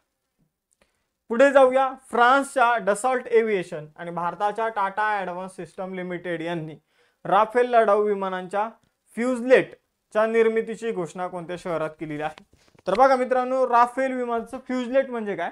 तर फ्युजलेट म्हणजे बॉडी थोडक्यात. त्यामध्ये इंजिनचा वगैरे समावेश नसतो, मिसाईल वगैरे समावेश नसतात. फक्त जे बॉडी आहे, जे काही आपण म्हणूया ढाचा स्ट्रक्चर जे आहे, तर ते बॉडी तयार करण्यासाठी फ्रान्सची डसॉल्ट एव्हिएशन आणि भारताच्या टाटा ॲडव्हान्स सिस्टम लिमिटेडने करार केलेला आहे. मग आपण जर बघितलं तर याविषयी घोषणा कुठे झालेली आहे, कोणत्या शहरात झाली? तर हैदराबाद तेलंगणामध्ये या निर्मितीची घोषणा जी आहे तर ती हैदराबाद तेलंगणामध्ये करण्यात आलेली आहे. तर 2028 पासून हा प्लांट सुरू होण्याची इथं आशा आहे, अपेक्षा आहे. आणि मग दर 2 महिन्याला राफेलचे काय तयार होतील? तर 2 फ्युजलेट जे आहे ते तयार होतील. तर लक्षात ठेवा, 2028 पासून दर महिन्याला 2 फ्युजलेट जे आहे तर ते विकसित करण्याची क्षमता या कंपनीमध्ये असणार आहे. जे काही आपण म्हणूया संयुक्त उपक्रम आहे त्यामध्ये असणार आहे. आता पहिल्यांदाच राफेल जेटचा असा मोठा भाग जो आहे तो फ्रान्सच्या बाहेर बनतोय, ही पहिलीच वेळ आहे. तैवान ॲथलेटिक्स ओपन 2025 मध्ये भारताने कोणते स्थान पटकावले? तर तैवान ॲथलेटिक्स ओपन मध्ये भारताने पहिलं स्थान पटकावलेलं आहे. आपण जर बघितलं तर या स्पर्धेमध्ये भारताने 12 सुवर्ण पदक, 3 रौप्य पदक आणि 1 कांस्य पदक जिंकून 16 पदक जिंकली. आणि आपण जर बघितलं तर भारताने या स्पर्धेमध्ये ॲथलेटिक्स स्पर्धेमध्ये तैवानच्या पहिलं स्थान जे आहे ते मिळवलेलं आहे. आता वेळ आलेली टेस्ट क्वेश्चनची. 16 वित्त आयोगाचे अध्यक्ष जे आहे सदस्य जे आहेत तात्पुरते ते टी रविशंकर बनले. तर ते सध्या कोणत्या गव्हर्नमेंटच्या संस्थेमध्ये कोणत्या पदावर आहे हे तुम्हाला सांगायचं. त्यानंतर त्यांचं पद काय सध्याचं, ठीक आहे. नॉर्वे बुद्धिबळ स्पर्धेमध्ये डी गुकेश कोणत्या क्रमांकावर आलेला आहे? डी गुकेशचा क्रमांक सांगायचा आहे. आणि फ्रेंच ओपन मध्ये पुरुषांमध्ये ही स्पर्धा कोणी जिंकली? पुरुषांमध्ये ही स्पर्धा कोणी जिंकलेली आहे? हे 3 क्वेश्चन जे आहे तर त्याचं उत्तर तुम्हाला द्यायचं आहे. 16 वित्त आयोगामध्ये जे टी रविशंकर यांची नियुक्ती करण्यात आली ते कोणत्या संस्थेमध्ये कोणत्या पदावर आहे? नॉर्वेच्या बुद्धिबळ स्पर्धेमध्ये डी गुकेशचा क्रमांक काय आहे? आणि त्याचबरोबर फ्रेंच ओपन जी काही टेनिसची स्पर्धा झालेली आहे त्यामध्ये पुरुष एकेरीचं विजेतेपद कोणी जिंकलेलं आहे? नमस्कार विद्यार्थी मित्रांनो, कसे आहात तुम्ही? तुम्हा सर्वांचं अभ्यास मित्र परिवारामध्ये खूप खूप स्वागत आहे. मित्रांनो, आज आपण इथं 12 जून रोजीचं करंट अफेअर जे आहे तर ते अभ्यासणार आहोत. मग चला तर सुरुवात करूया आजच्या सेशनला. संयुक्त राष्ट्र महासभेच्या 80व्या अधिवेशनाचे अध्यक्ष म्हणून कुणाची नियुक्ती करण्यात आलेली आहे? तर बघा मित्रांनो, युनायटेड नेशनची जी काही महासभा आहे तिच्या 80व्या अधिवेशनाचा अध्यक्ष म्हणून एक नवीन व्यक्ती जी आहे ते निवडण्यात आलेली आहे, ॲनालिना बेरबॉक. तर ॲनालिना बेरबॉक जे आहे तर यांनी निवडणूक जिंकलेली आहे. जवळपास जर आपण बघितलं तर 193 सदस्यांपैकी ॲनालिना बेरबॉक यांना आपण जर बघितलं तर 167 देशांनी आपलं मत दिलं. त्यांच्या विरोधात असणाऱ्या ज्या काही प्रतिस्पर्धी होत्या, हेल्गा श्मिट यांना 7 मतं मिळाली. म्हणजे आपण जर बघितलं तर 174 देशांनी इथं मतदान केलेलं आहे आणि बाकीचे देश जे आहे ते मतदानासाठी अनुपस्थित होते असं आपल्याला इथं सांगता येईल. मग ॲनालिना बेरबॉक जे आहे तर ते आता संयुक्त राष्ट्राच्या महासभेच्या 80व्या अधिवेशनाच्या अध्यक्ष असणार आहे. बघा मित्रांनो, अजून एक गोष्ट सांगतो, त्या जर्मनीच्या माजी परराष्ट्र मंत्री आहे. पुढे जाऊया. आजच्या लेक्चरचा सगळ्यात मोस्ट इम्पॉर्टंट क्वेश्चन हा तुम्हाला एक्झाम मध्ये नक्की दिसेल मित्रांनो. आपण जर बघितलं तर हवामान बदल कामगिरी निर्देशांक 2025 मध्ये भारताचा क्रमांक काय आहे? तर हवामान बदल कामगिरी निर्देशांकामध्ये भारताचा क्रमांक आहे 10वा. बघा, हवामान बदल जे काही घडत आहे तर त्याला रोखण्यासाठी किंवा आपण जर बघितलं तर जे प्रदूषण जे आहे ते कमी करण्यासाठी कोणता देश किती प्रयत्न करतो यावरून ही रँकिंग ठरते. मग पहिल्या, दुसऱ्या आणि तिसऱ्या क्रमांकावर कोण आहे? तर कोणीच नाही. पहिला, दुसरा, तिसरा क्रमांक आपल्याला इथं बघायला मिळत नाही. डायरेक्ट 4थ्या क्रमांकापासून मग आपण जर बघितलं तर आपला देश जो आहे तो 10व्या क्रमांकावर. मग सर पहिल्या, दुसऱ्या, तिसऱ्या क्रमांकावर का कोणी नाहीये? तर आपण जर बघितलं तर हवामान बदलाविषयी चांगली कामगिरी कोणताच देश करत नाहीये. म्हणजे आपण जर बघितलं जी उच्च कामगिरी पाहिजे तर ती कोणताच देश करत नाहीये. मग आपण जर बघितलं त्यामुळे पहिले 3 स्थान जे आहे तर ते इथं रिक्त ठेवण्यात आलेले आहे. भारत इथं 10व्या क्रमांकावर आपल्याला बघायला मिळतो. यानंतर जर बघितलं तर हा निर्देशांक हा अहवाल कोणाच्या माध्यमातून देण्यात येतो, तर German watch, new climate institute आणि क्लायमेट ऍक्शन नेटवर्क यांच्या माध्यमातून हा जो निर्देशांक आहे हा देण्यात येतो. लक्षात ठेवा, तुम्हाला यावर प्रश्न विचारला जाऊ शकतो. भारताचं स्थान लक्षात ठेवा. मोस्टली जेव्हापासून हा निर्देशांक देण्यात येतो तेव्हापासूनच पहिले 3 स्थान जे आहे ते रिक्तच राहिलेले आहे. आता पुढे जाऊया. UEFA चॅम्पियन्स लीग 2025 चे विजेतेपद कोणी जिंकलेलं आहे. तर आपण जर बघितलं तर UEFA चा पहिले तुम्हाला फुल फॉर्म सांगतो. आपण जर बघितलं तर युरोपियन फुटबॉल लीग असं काहीतरी आहे बघा. ठीक आहे, तर तुम्ही मला सांगा याचा फुल फॉर्म काय आहे. आपण जर बघितलं जसं भारताचा IPL आहे तशी ही UEFA नावाची एक चॅम्पियन्स लीग आहे, तर ती दरवर्षी आयोजित करण्यात येते. मग आपण जर बघितलं मित्रांनो तर याच्यामध्ये कसं आहे की युरोप देशातील जे काही आपण म्हणूया वेगवेगळ्या टीम्स आहे, म्हणजे जसं की आता तुम्हाला सांगता येईल की हा इंटर मिलान ही इटलीची टीम आहे. जसं आपल्याकडे राज्याची टीम आहे Gujarat Titans, Mumbai Indians, Bengaluru royal challenger Bangalore, तर तसंच युरोप खंडातील प्रत्येक देशातील टीम आपल्याला इथं बघायला मिळतात. मग आपण जर बघितलं तर ही जी स्पर्धा आहे ही फ्रान्सची टीम जी आहे PSG पॅरिस सेंट जर्मन यांनी ही स्पर्धा जिंकलेली आहे. कुणाला हरवलं तर इंटर मिलान यांना हरवलेलं आहे. तर आता बघा मित्रांनो, युरोपियन फुटबॉल असोसिएशन मार्फत ही चॅम्पियन्स लीग जी आहे तर ती आयोजित केली जाते. तर I think United European football association champions league म्हणून याला ओळखलं जातं. जर माझा इथं फुल फॉर्म जो आहे मी एक अंदाज लावतोय, मला परफेक्ट जो आहे तो आता लक्षात नाहीये.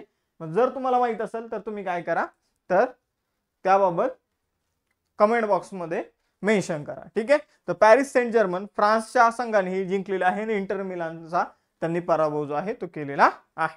आपण जर बघितलं जर्मनीमधील म्युनिक येथे अलियांज अरेना या ठिकाणी हा ऐतिहासिक सामना जो आहे फायनल मॅच जी आहे ती झालेली आहे आणि या मॅच मध्ये इंटर मिलानचा पराभव जो आहे तो 5-0 ने PSG ने केलेला आहे.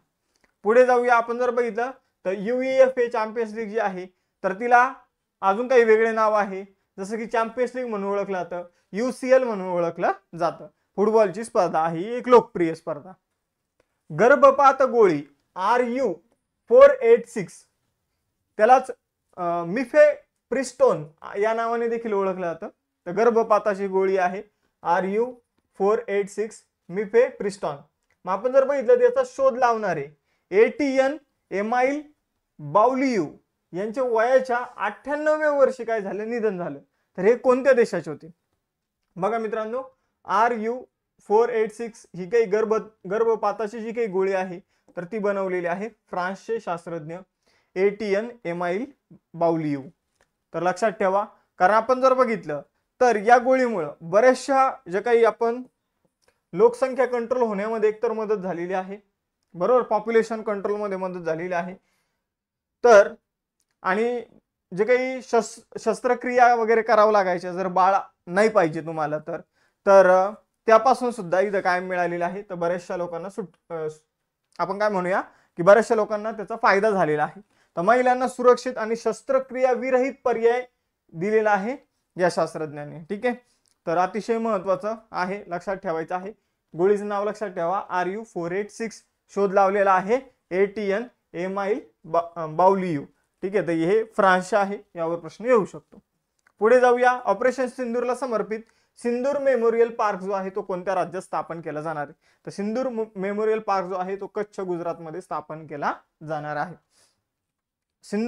ऑपरेशन सिंदूरच्या स्मरणार्थ किंवा ऑपरेशन सिंदूरमध्ये जे काही भारतीय सैन्याने लढा दिलेला आहे तर त्याला आपण जर बघितलं त्याचं कौतुक करण्यासाठी एक तिरंगा रॅली कुठे आयोजित करण्यात आली होती, असा प्रश्न आला. त्याचं उत्तर जम्मू काश्मीर तुम्हाला द्यायचं आहे. तर जम्मूमध्ये ती रॅली आयोजित करण्यात आली होती. आता ऑपरेशन सिंदूरशी संबंधित सिंदूर मेमोरियल पार्क जे आहे ते कच्छ गुजरातमध्ये इथं ओपन केलं जाणार आहे. लक्षात ठेवा, भारतीय सैन्याने जे काही शौर्य दाखवलं, जे काही बलिदान दिलेलं आहे तर त्याचा सन्मान म्हणून ज्यांना इथं आपण जर बघितलं जे इथं शहीद झालेले आहे तर त्यांच्याविषयी माहिती जी आहे ती आपल्याला या संग्रहालयात बघायला मिळणार आहे. आणि ऑपरेशन सिंदूर बाबत सगळी माहिती जी आहे ती तुम्हाला तिथं बघायला मिळेल, कोणते मिसाईल वापरले, काय वापरले. पुढे जाऊया. खीर भवानी मेळा 2025 कुठे आयोजित करण्यात आलेला आहे, तर तुम्ही जम्मू काश्मीरमध्ये बघितले असेल कश्मीरी पंडित. तर कश्मीरी पंडित जे आहे तर आपल्याकडे कसं आई तुळजाभवानी आहे, तसं काश्मीरी पंडितांचं आपण जर बघितलं तर खीर भवानी नावाची एक देवी आहे, तर तिच्यावर प्रचंड विश्वास आहे आणि त्याविषयक एक मेळा जत्रा आपल्याकडे जसं जत्रा वगैरे आयोजित करण्यात येतात, तर तशी जम्मू काश्मीरमध्ये गंदरबल या ठिकाणी एक जत्रा आयोजित करण्यात येते खीर भवानी मेळ्याची. आपण जर बघितलं तर दरवर्षी जर आपण बघितलं तर ही जी काही जत्रा आहे ती आयोजित करण्यात येते.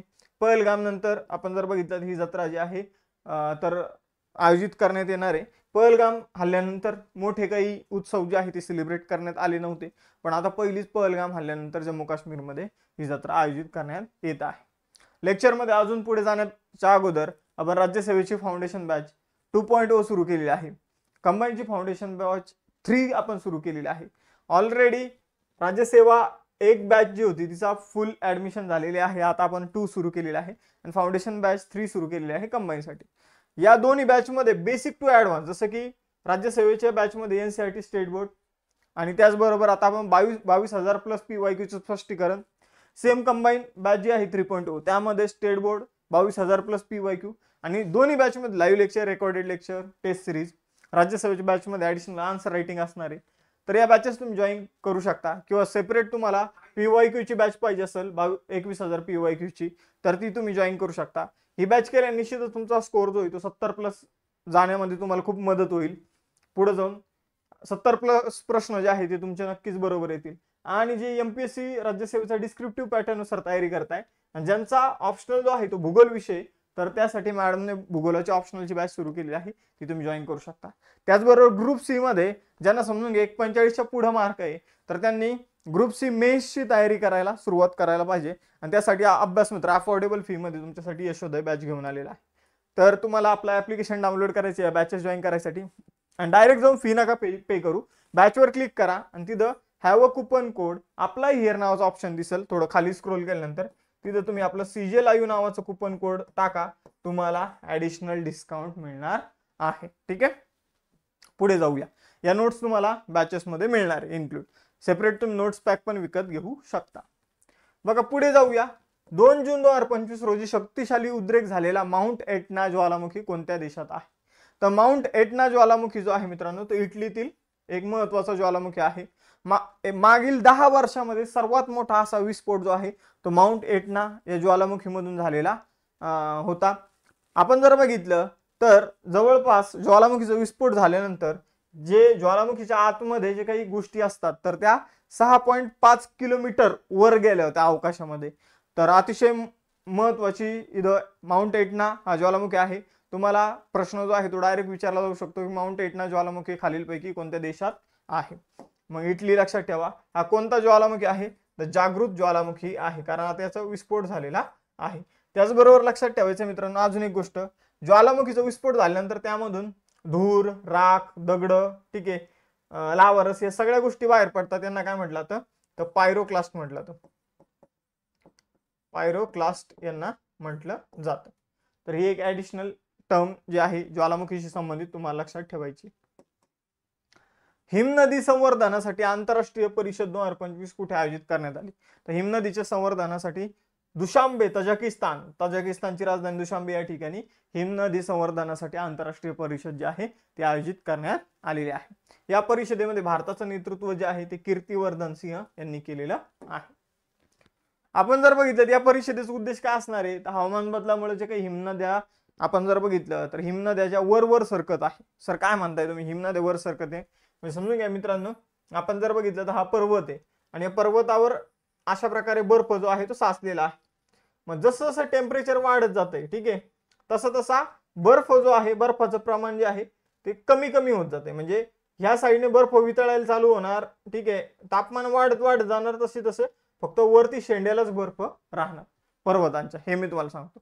तर हिमनद्या वितळत आहे, हिमनद्या काही गायब सुद्धा झालेल्या काही देशातल्या, तर मग ते होऊ नये म्हणून प्रयत्न करणारी एक परिषद ते होऊ नये म्हणून प्रयत्न करण्यासाठी एक परिषद आयोजित करण्यात येते. तिलाच म्हटलं तर हिमनदी संवर्धनावरील आंतरराष्ट्रीय परिषद. या कार्यक्रमात संयुक्त राष्ट्रसंघ, युनेस्को, जागतिक हवामान संघटना आणि एशियन डेव्हलपमेंट बँक जी आहे तर यासह अनेक आंतरराष्ट्रीय संघटना ज्या आहेत ते सामील झालेल्या आहे. महत्वाची परिषद आहे. आता आपण 2025 मध्ये झालेल्या सगळ्या महत्वाच्या परिषदा बघून घेऊया. 6वी बिमस्टेक शिखर परिषद बँकॉक थायलंड मध्ये झाली. तिसरी AI ऍक्शन समिट पॅरिस फ्रान्समध्ये झाली. जागतिक सरकार शिखर परिषद म्हणजे वर्ल्ड गव्हर्नमेंट कॉन्फरन्स जी आहे कॉन्फरन्स दुबई UAE मध्ये झाली. हिंद महासागर परिषद मस्कत ओमान मध्ये झाली. वेव्ज नावाची समिट जी आहे ती मुंबई महाराष्ट्रामध्ये झाली. राष्ट्रीय पर्यावरण जी काही परिषद आहे ती नवी दिल्ली. 10वा रायसिना डायलॉग जो आहे तो नवी दिल्लीमध्ये आयोजित करण्यात आला. 18वा प्रवासी भारतीय अधिवेशन भुवनेश्वर ओडिशामध्ये आयोजित करण्यात आलं. एरो इंडिया द्विवार्षिक जो काही शो आहे तो बेंगलोरमध्ये आयोजित करण्यात आला. तिसरी राष्ट्रीय खाण मंत्री परिषद कोणार्क ओडिशामध्ये आयोजित करण्यात आली. पहिले ऑलिम्पिक संशोधन परिषद गांधीनगर गुजरातमध्ये आयोजित करण्यात आली. राष्ट्रीय सुशासन परिषद गांधीनगर गुजरातमध्ये आयोजित करण्यात आलेली आहे. पुढे जाऊया. जून 2025 मध्ये 34 वर्षानंतर कोणत्या देशाने जगातील सर्वात मोठ्या कर्जदात्याचा दर्जा परत मिळवलेला आहे? तर आपण जर बघितलं जर्मनी जो आहे मित्रांनो तो जगातला सगळ्यात मोठा कर्जदाता बनलेला आहे. म्हणजे कर्ज देणारा, जसं की आपल्याकडे पाकिस्तान जो आहे तो जगातला सगळ्यात मोठा कर्ज घेणारा देश आहे. ठीक आहे, तर तसंच सगळ्यात मोठा कर्ज देणारा देश कोणता आहे तर तो आहे जर्मनी. इतके दिवस पहिल्या क्रमांकावर कोण होतं? जपान. आता जपानला मागे टाकून जर्मनीने हा आपला स्थान जे आहे ते 34 वर्षानंतर परत मिळवलेलं आहे. 1990 पर्यंत जर्मनीच होता. मग आता त्यानंतर जपानने ते स्थान घेतलं होतं. मग आता परत जर्मनी जो आहे तो पहिल्या क्रमांकावर आलेला आहे.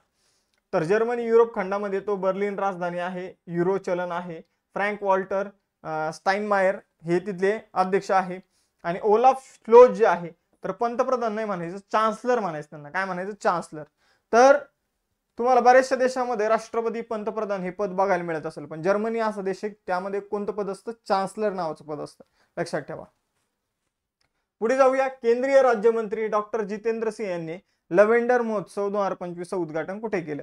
तर बघा मित्रांनो, आपण जर बघितलं तर लव्हेंडर महोत्सव जो आहे त्याचं उद्घाटन भादरवाह जम्मू काश्मीरमध्ये करण्यात आलं. तर आपण जर बघितलं तर लव्हेंडरशी संबंधित एक प्रश्न जो आहे तो आता ग्रुप सी ला सुद्धा विचारण्यात आला होता. मग आपण जर बघितलं तर लव्हेंडर महोत्सवाचं उद्घाटन कोणी केलं तर डॉक्टर जितेंद्र सिंह यांनी केलं. आणि कुठे केलं तर भादरवाह जम्मू काश्मीरमध्ये केलेलं आहे. या महोत्सवाचं आयोजन कोणी केलं होतं तर CSIR Indian institute of integrative medicine या दोन संस्थांनी मिळून याचं आयोजन जे आहे ते केलेलं आहे. बघा, या महोत्सवाचा मुख्य उद्देश आहे लव्हेंडर लागवडीला प्रोत्साहन देणे, शेतकऱ्यांचं उत्पन्न वाढवणे, जांभळ्या क्रांतीला प्रोत्साहन देणे. तर सगळं लक्षात ठेवा, परीक्षेमध्ये यावर सुद्धा प्रश्न विचारला जाऊ शकतो. भारताने कोणत्या देशासोबत पहिले स्वदेशी ध्रुवीय संशोधन जहाज म्हणजे पोलार रिसर्च व्हेकल बांधण्यासाठीची योजना केलेली आहे? तर ध्रुवांमध्ये संशोधन करण्यासाठी एक आपण स्वदेशी जहाज बनवण्याचा प्रयत्न करतोय नॉर्वेच्या मदतीने. कोणाच्या मदतीने? नॉर्वेच्या मदतीने. मग आपण जर बघितलं तर ध्रुवीय पोलार रिसर्च व्हेकल म्हणजे काय तर आपल्याला आता ध्रुवावर संशोधन करायला जायचंय. म्हणजे जे काही जहाज आपण तिकडे पाठवणार आहे ते एक तर स्ट्रॉंग असलं पाहिजे, बर्फ तोडणारं ते जहाज असलं पाहिजे. पहिली गोष्ट ही आहे. दुसरी गोष्ट, समुद्राची खोली मापन त्याच्या माध्यमातून झाली पाहिजे. समुद्रामध्ये जी काही परिसंस्था आहे तिचा अभ्यास करता आला पाहिजे शास्त्रज्ञांना. म्हणजे शास्त्रज्ञांशी संबंधित वेगवेगळे उपकरण जे आहे ते जहाजावर आपल्याला बघायला मिळाले पाहिजे. तर या संबंधित जहाज जे आहे ते भारत आणि नॉर्वे मिळून बनवणार आहे. नॉर्वेला असे जहाज बनवण्याचा एक्सपिरियन्स आहे, मग ते भारताला सुद्धा याबाबत बऱ्याचशा गोष्टी शिकवणार आहे. तर कोलकाता येथे garden rich shipbuilders and engineers limited नावाची कंपनी आहे. तर तिने नॉर्वेतील कोन्सनबर्ग ओस्लो या कंपनी सोबत काय केलेला आहे तर करार केलेला आहे. ते काय आहे? पोलार रिसर्च व्हेकल मी तुम्हाला सांगितलेलं आहे. पुढचा क्वेश्चन, जून 2025 मध्ये भारताने भारतीय भाषांसाठी कोणते स्वदेशी AI मॉडेल विकसित केलेलं आहे? तर भारताने भारतीय भाषांसाठी भारत जेन नावाचं स्वदेशी जे काही भाषाविषयक AI मॉडेल जे आहे ते तयार केलेलं आहे. तर भारत जेन अतिशय महत्वाचं आहे. भारत जेन कशाशी संबंधित आहे तर भारतीय भाषांशी संबंधित AI मॉडेल आहे. आता टेस्ट क्वेश्चन तुमच्यासाठी आहे. लव्हेंडर महोत्सव जो आहे तर तो कुठे आयोजित करण्यात आला होता आणि तो कोणत्या क्रांतीशी संबंधित आहे हे तुम्ही मला सांगायचे. लव्हेंडर महोत्सव कुठे आयोजित करण्यात आला आणि कोणत्या क्रांतीशी संबंधित आहे आणि हवामान बदल निर्देशांकामध्ये आपलं स्थान काय आहे, भारताचे स्थान काय आहे हे सांगा. त्याचबरोबर ज्वालामुखीमधून जी काही राख धूळ वगैरे सगळ्या गोष्टी बाहेर पडतात तर त्याला काय म्हटलं जातं? ठीक आहे, एकत्रितपणे त्यासाठी कोणता शब्द वापरला जातो? तर या गोष्टींचं उत्तर तुम्हाला द्यायचे. नमस्कार विद्यार्थी मित्रांनो, अभ्यास मित्र परिवारामध्ये तुम्हा सर्वांचं स्वागत आहे. मित्रांनो, आज आपण 13 जून 2025 रोजीचं करंट अफेअर्स जे आहे ते इथं अभ्यासणार आहोत. आजच्या सेशनचा पहिला क्वेश्चन तुमच्या समोर आहे बघा. जून 2025 मध्ये deputy chief of army staff strategy विभागाचे म्हणून कुणाची नियुक्ती करण्यात आलेली आहे. तर पहिली गोष्ट इथं ही लक्षात ठेवा की हे उपसेना प्रमुखाचं पद नाहीये. आपला जो रणनीती विभाग आहे किंवा स्ट्रॅटेजी डिपार्टमेंट जे आहे तर त्यामध्ये deputy chief of army staff कोण बनलेले आहे असा हा प्रश्न आहे. मग ते बनलेले राजीव घई. हे एक वेगळं पद आहे. आपण जर बघितलं तर राजीव घई हे व्यक्ती जे आहे यांच्याबद्दल तुम्हाला बऱ्यापैकी जणांना माहिती, पण यांचं नाव तुम्ही ऐकलं नसेल. का तर राजीव घई यांच्याकडं ऑपरेशन सिंदूर दरम्यान युद्धविरामासाठी फोन आला होता. युद्धविरामाचे जे काही चर्चा झालेली आहे तर त्यामध्ये महत्वाचा रोल जो आहे भारताच्या बाजूने कोण बोलले होते तर राजीव घई हे बोलले होते. आणि आता ते बनलेले deputy chief of army staff कशामध्ये तर स्ट्रॅटेजी डिपार्टमेंट मध्ये, रणनीती विभागाचे. लक्षात ठेवायचे जी काही महत्वाची माहिती इथं ती दिलेली आहे तीच मी तुम्हाला सांगितलेली आहे. आता पुढे जाऊया. आता बघा, सध्याचे लष्कर प्रमुख, हवाई दल प्रमुख, त्याचबरोबर नौदल प्रमुख कोण आहे हे आपण बघूया. इथं तर सगळ्यात वर असतात सीडीएस आहे, चीफ ऑफ डिफेन्स स्टाफ आहे अनिल चव्हाण. हे कितवी आहे तर हे दुसरे सेकंड सीडीएस आहे, चीफ ऑफ डिफेन्स स्टाफ आहे. नंतर आपण जर बघितलं तर यांच्या अंतर्गत 3 सेना प्रमुख येतात. मग जनरल उपेंद्र द्विवेदी, त्याचबरोबर जर बघितलं तर वायुसेना प्रमुख अमरप्रीत सिंह आणि नौदल प्रमुख दिनेश कुमार त्रिपाठी. तर हे तिन्ही सेना दलाचे प्रमुख आहे. परत एकदा रिपीट करतो, आर्मीचे प्रमुख आहे उपेंद्र द्विवेदी, वायुसेना प्रमुख आहे अमरप्रीत सिंग, नौदल प्रमुख आहे दिनेश कुमार त्रिपाठी. लष्कराचे उपप्रमुख कोण आहे तर ते आहे NS राजसुब्रमणी. हवाई दलाचे उपप्रमुख कोण आहे तर ते आहे नर्मदेश्वर तिवारी. आणि तटरक्षक दलाचे 26वे महासंचालक कोण आहे तर परमेश शिवमणी. तर ही नावं तुम्हाला लक्षात ठेवायची, कोणत्या ना कोणत्या एक्झाम मध्ये विचारली जाऊ शकतात. पुढे जाऊया. जून 2025 मध्ये आंतरराष्ट्रीय क्रिकेट परिषदेच्या हॉल ऑफ फेम मध्ये कोणत्या क्रिकेटपटूचा समावेश करण्यात आलेला आहे. तर हॉल ऑफ फेम काय असतं तर ऑल टाइम ग्रेटेस्ट क्रिकेटरची जी काही आपण म्हणूया नोंद केली जाते त्याला हॉल ऑफ फेम म्हटलं जातं. मग ही नोंद जी आहे ती ICC इंटरनॅशनल क्रिकेट काउन्सिलच्या माध्यमातून केली जाते. मग यामध्ये महेंद्रसिंह धोनी यांचा समावेश जो आहे तो करण्यात आलेला आहे. मग हॉल ऑफ फेम मध्ये सामील होणारे हे 11वे भारतीय क्रिकेटर ठरले आहे. पहिले भारतीय क्रिकेटर होते बिशन सिंग बेदी, पहिल्या भारतीय महिला होत्या मिताली राज आणि 11वे आहे इथं महेंद्रसिंग धोनी. आंतरराष्ट्रीय क्रीडा दिन 2025 कधी साजरा केला जातो तर आंतरराष्ट्रीय क्रीडा दिन जर आपण बघितलं मित्रांनो तर तो 11 जून रोजी सेलिब्रेट केला जातो. कधी सेलिब्रेट केला जातो 11 जून रोजी. या वर्षीची थीम आहे चूज स्पोर्ट एव्हरी डे. आंतरराष्ट्रीय क्रीडा दिनाची थीम काय आहे चूज स्पोर्ट एव्हरी डे म्हणजे खेळ निवडा प्रत्येक दिवशी. मग आपण जर बघितलं त्याची सुरुवात अलीकडे 2024 मध्येच करण्यात आलेली आहे. आपण जर बघितलं तर खेळांबाबत त्याचे फायदे काय आहे त्याबाबत प्रचार करण्यासाठी हा दिवस जो आहे तो सेलिब्रेट केला जातो. मग पुढे जाऊया. चौथा क्वेश्चन. जून 2025 मध्ये भारतातील पहिलं ई कचरा पुनर्वापर इको पार्क कोठे स्थापन केला जात आहे. तर बघा मित्रांनो, ई कचरा पुनर्वापर इको पार्क जो आहे तो नवी दिल्लीमध्ये स्थापित केला जात आहे. आता ई कचरा पुनर्वापर इको पार्क का असणार आहे तर या ठिकाणी जो इलेक्ट्रॉनिक कचरा आहे तर त्याला काय केलं जाणार आहे तर त्याच्यावर प्रोसेस करून त्याला परत समजून घ्या आपण वापरू शकतो तर त्या फॉर्म मध्ये आणलं जाणार आहे. याला म्हटलं जाईल ई कचरा पुनर्वापर इको पार्क जो नवी दिल्लीमध्ये स्थापित करण्यात येत आहे. दरवर्षी सुमारे 51,000 मेट्रिक टन ई कचऱ्यावर प्रक्रिया करण्याचं उद्दिष्ट ठेवण्यात आलेलं आहे. मग ज्यामध्ये काय काय केलं जाणार तर ई कचरा रिसायकल केला जाईल किंवा जो अत्यंत कामाचा नाही तर त्याला नष्ट केलं जाईल. ठीक आहे, तर अशा गोष्टी ज्या आहेत तर ते केल्या जाणार आहे. पुढे जाऊया. जून 2025 मध्ये 3 महिन्यांसाठी भारतीय जीवन विमा महामंडळाचे म्हणजे LIC लाईफ इन्शुरन्स कॉर्पोरेशनचे अंतरिम मुख्य कार्यकारी अधिकारी म्हणजे इंट्रीम काही काळासाठी CEO म्हणून कुणाची नियुक्ती करण्यात आलेली आहे. तर अंतरिम CEO बनलेले आहे सतपाल भानू. कोण बनलेला आहे सतपाल भानू. तर LIC मध्ये 4 व्यवस्थापकीय संचालक असतात. मग त्या 4 व्यवस्थापकीय संचालकापैकी एक आहे सतपाल भानू जे एजने सगळ्यात मोठे आहे म्हणून त्यांना 3 महिन्याच्या काळासाठी तात्पुरतं सीईओ बनवण्यात आलेला आहे, नवीन सीईओ ची निवड करेपर्यंत. आता सतपाल भानू यांनी कुणाची जागा घेतलेली आहे? तर सिद्धार्थ मोहंती यांची जागा सतपाल भानू यांनी घेतलेली आहे. तर 3 महिन्यासाठी नियुक्ती असणार यांची. कदाचित यांनाच परमनंट अध्यक्ष बनवलं जाईल, नाहीतर मग यांच्या जागी दुसऱ्या व्यक्तीला ॲज अ सीईओ म्हणून निवडलं जाईल. तर LIC life insurance corporation of India, स्थापना आहे 1 सप्टेंबर 1956 ची आणि मुख्यालय आहे मुंबईमध्ये. मग LIC ची स्थापना कोणत्या पंचवार्षिक योजनेमध्ये करण्यात आलेली आहे हे चला कमेंट बॉक्समध्ये सांगा. जागतिक ऊर्जा गुंतवणूक अहवाल 2025 नुसार जागतिक ऊर्जा गुंतवणुकीत कोणत्या देशाचा वाटा सर्वाधिक आहे? तर जागतिक ऊर्जा क्षेत्रामध्ये गुंतवणुकीमध्ये चीनचा वाटा जो आहे तो 25% पेक्षा जास्त आहे. त्यामुळे चीन जो आहे तो पहिल्या क्रमांकावर आपल्याला बघायला मिळतो. म्हणजे जगाचा 25% ऊर्जा क्षेत्रामध्ये गुंतवणूक एकट्या चीनने केलेली आहे.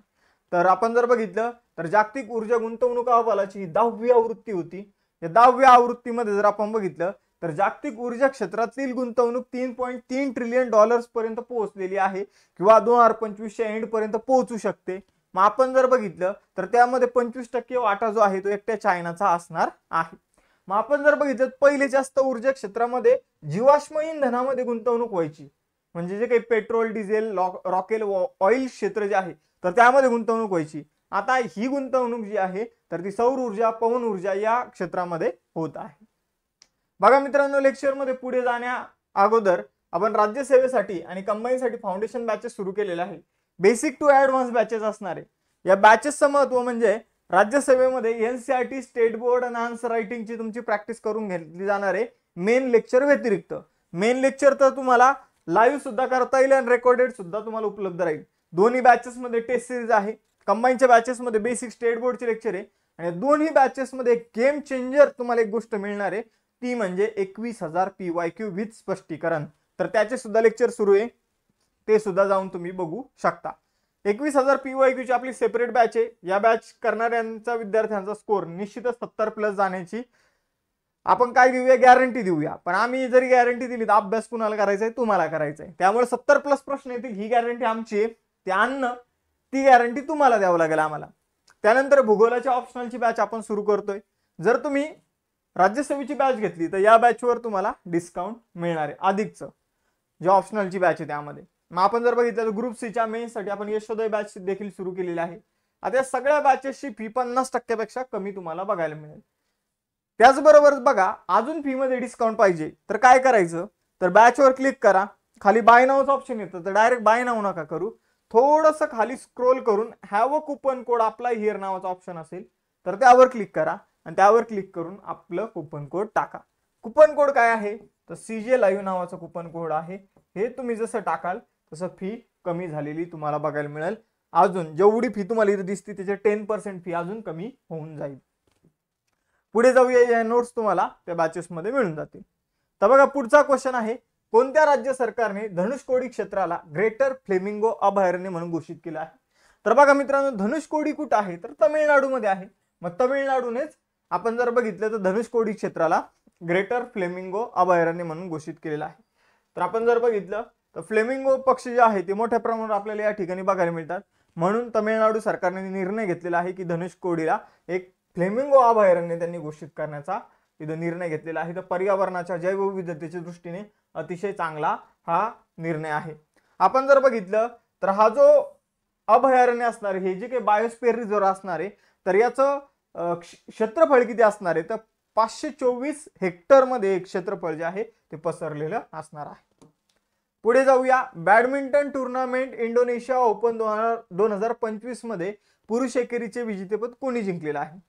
तर बघा, बॅडमिंटन टुर्नामेंट इंडोनेशिया ओपन जी आहे ती जिंकलेली आहे एंडर्स एंटोनसेन याने. एंडर्स एंटोनसेन डेन्मार्कचा खेळाडू आहे, ज्याने इंडोनेशिया ओपन 2025 जी आहे ती जिंकलेली आहे. आपण जर बघितलं तर ही एक महत्वाची स्पर्धा आहे जी त्याने जिंकली आहे. पुढे जाऊया आता, भारतातील पहिली वंदे भारत देखभाल डेपो कोठे उभारला जात आहे? तर बघा मित्रांनो, आता आपण वंदे भारत ट्रेन जी आहे त्यांचं प्रमाण वाढवत आहोत. पण ट्रेन अचानक खराब झाली, तिच्यामध्ये काही प्रॉब्लेम झाला, तर तिला सुधारवण्यासाठी एक ठिकाण पाहिजे. मग आपण त्यासाठी एक डेपो उभारत आहोत जोधपूर राजस्थान पाशी. जोधपूरच्या जवळ एक ठिकाण आहे मित्रांनो, त्या ठिकाणाचं नाव मी तुम्हाला सांगतो. आपण जर बघितलं तर भगत की कोठी नावाचं ठिकाण आहे. या ठिकाणी 167 कोटी रुपये खर्चून आपण एक अत्याधुनिक डेपो जो आहे तर तो तयार करत आहोत वंदे भारत एक्सप्रेस साठी. पुढे जाऊया. जागतिक मान्यता दिन जो आहे 2025 तो कधी साजरा केला जातो? समजून घ्या तुम्ही एखादं चांगलं काम केलेलं आहे, समजून घ्या तुम्ही एखादं समजून घ्या PhD केली, पण PhD तुमची कधी कंप्लीट होणार? ठीक आहे, जेव्हा तुम्हाला त्यावर विद्यापीठाचं किंवा गव्हर्नमेंटची मान्यता भेटणार. कोणत्याही गोष्टीला जोपर्यंत मान्यता भेटत नाही तोपर्यंत तिचं महत्त्व राहत नाही. मग आपण जर बघितलं तर त्यासाठी एक मान्यता दिवस जो आहे तो सेलिब्रेट केला जातो 9 जूनला. 9 जून रोजी जागतिक मान्यता दिवस जो आहे तर तो सेलिब्रेट केला जातो. मग हा दिवस 2008 पासून सेलिब्रेट केला जात आहे आणि accreditation empowering small and medium enterprises अशी यावर्षीची थीम आहे. म्हणजे या दिवसाचा उद्देश काय आहे तर जे काही छोटे मोठे उद्योग आहे तर त्यांना मान्यता देऊन त्यांना मोठं करणं हा या पाठीमागचा उद्देश आहे. तर ॲक्रिडिटेशन, आता मला प्रॉपर उच्चार जमत नाही, तर याचा अर्थ काय तर ते मी तुम्हाला थोडक्यात समजून सांगण्याचा प्रयत्न केलेला आहे या शब्दाचा, की एखाद्या गोष्टीला मान्यता देणे, शैक्षणिक पदवी म्हणा किंवा एखादी तुमची अचिव्हमेंट म्हणा, एखादी गोष्ट जर तुम्ही कंप्लीट करत असाल तर त्याला मान्यता देणे, तर त्यासाठी हा दिवस 9 जूनला सेलिब्रेट केला जातो. ओके, पुढे जाऊया. जून 2025 मध्ये UEFA नेशन्स लीगचं विजेतेपद कुणी जिंकलं? तर बघा, पोर्तुगालने UEFA नेशन्स लीगचं विजेतेपद जे आहे ते जिंकलेलं आहे. युनियन ऑफ युरोपियन फुटबॉल असोसिएशनचं जी काही नेशन्स लीग आहे तर त्याचं विजेतेपद पोर्तुगालने जिंकलेलं आहे. आपण जर बघितलं तर पोर्तुगालने कुणाला हरवलं तर स्पेनला हरवलेलं आहे. पोर्तुगालने स्पेनचा पराभव करून ही युनियन ऑफ युरोपियन फुटबॉल असोसिएशनची नेशन लीग जी आहे ती जिंकली आहे. आता पुढचा क्वेश्चन, 18व्या ब्रिक्स शिखर परिषदेचं आयोजन कोणता देश करणार आहे? तर 18वी ब्रिक्स शिखर परिषद भारतात आयोजित होणार आहे. कितवी आहे मित्रांनो, कधी आयोजित होणार आहे तर 2026 मध्ये हिचं आयोजन केलं जाणार आहे. आपण जर बघितलं 2025 ची ब्रिक्स परिषद कुठे आयोजित होणार आहे तर ब्राझीलमध्ये आयोजित होणार आहे, रिओ दी जानेरो या ठिकाणी. मग या दोन्ही गोष्टी लक्षात ठेवा. भारतामध्ये यापूर्वी 2012, 2016 आणि 2021 मध्ये ब्रिक्स शिखर परिषद जी आहे ती आयोजित करण्यात आली होती. आधी 4थी वेळ असणार आहे भारतामध्ये ब्रिक्स शिखर परिषद 2026 मध्ये आयोजित होईल. आणि कितवी तर 18वी. आपण जर बघितलं तर 17वी 2025 मध्ये जर बघितलं जुलै महिन्यामध्ये ब्राझीलमध्ये रिओ दी जानेरो या ठिकाणी ब्रिक्स शिखर परिषदेचं आयोजन होणार आहे. मग आता आपण जर बघितलं तर ब्रिक्सची स्थापना 5 देशांनी मिळून केलेली आहे, ज्यामध्ये आपण जर बघितलं B for Brazil, R for Russia, I for India, C for China, S for south Africa. हे देश आपल्याला संस्थापक देश म्हणून ओळखले जातात. सुरुवातीला हा गट जो होता तो ब्रिक्स नव्हता, सुरुवातीला ब्रिकच होता, म्हणजे यामध्ये साऊथ आफ्रिका नव्हता. नंतर साऊथ आफ्रिका जॉईन झाल्यानंतर या संघटनेचं नाव ब्रिक्स पडलं. मग आपण जर बघितलं तर या संघटनेचं मुख्यालय जे आहे ते शांघाय चीनमध्ये आपल्याला बघायला मिळतं. आता याच्यामध्ये सध्या 10 देश आहेत. ते 10 देश कोणकोणते आहेत तर 5 संस्थापक देश आहे आणि त्या व्यतिरिक्त इजिप्त, इथिओपिया, इराण, इंडोनेशिया आणि UAE. तर आपण जर बघितलं तर ई फक्त लक्षात ठेवायचं, इजिप्त, इथिओपिया, इराण, इंडोनेशिया आणि UAE. ठीक आहे, तर ई लक्षात ठेवायचं. 4 देशांची नावं जी आहेत तर ते ई पासून सुरू होतात आणि 5वा जो देश आहे त्याच्या शेवटी आहे युनायटेड अरब एमिरेट. तर अशा प्रकारे लक्षात ठेवा, म्हणजे तुम्हाला ते लक्षात राहील. आता पुढे जाऊया आजच्या लेक्चरचे टेस्ट क्वेश्चन. 17वी जी काही ब्रिक्स शिखर परिषद आहे तिचं आयोजन कुठे केलं जाणार आहे हे तुम्हाला सांगायचंय. ई कचरा पुनर्वापर इको पार्क जो आहे जो आपण दिल्लीमध्ये बनवत आहोत तर त्याची वार्षिक क्षमता किती आहे हे तुम्हाला सांगायचंय. आणि राजीव घई यांची कोणत्या पदावर नियुक्ती करण्यात आलेली त्या पदाचं नाव तुम्हाला सांगायचं आहे. तर हे आजचे. नमस्कार विद्यार्थी मित्रांनो, अभ्यास मित्र परिवारामध्ये तुम्हा सर्वांचं स्वागत आहे. मित्रांनो, आज आपण 14 जून रोजीच्या चालू घडामोडीचा अभ्यास करणार आहोत.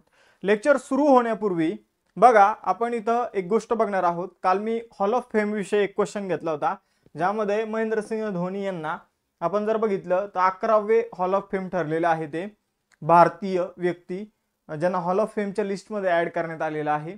तर ती न्यूज होती मग आपण जर बघितलं त्यामध्ये मी सांगितलं होतं की पहिले हॉल ऑफ फेम जे आहे ते बिशनसिंह बेदी होते. तर बिशनसिंह बेदी पहिले हॉल ऑफ फेम नाहीये मित्रांनो, पहिले भारतीय हॉल ऑफ फेम. मग कोण आहे? तर विनोद मंकड. ठीक आहे, विनोद मंकड हे भारताचे पहिले हॉल ऑफ फेम आहे.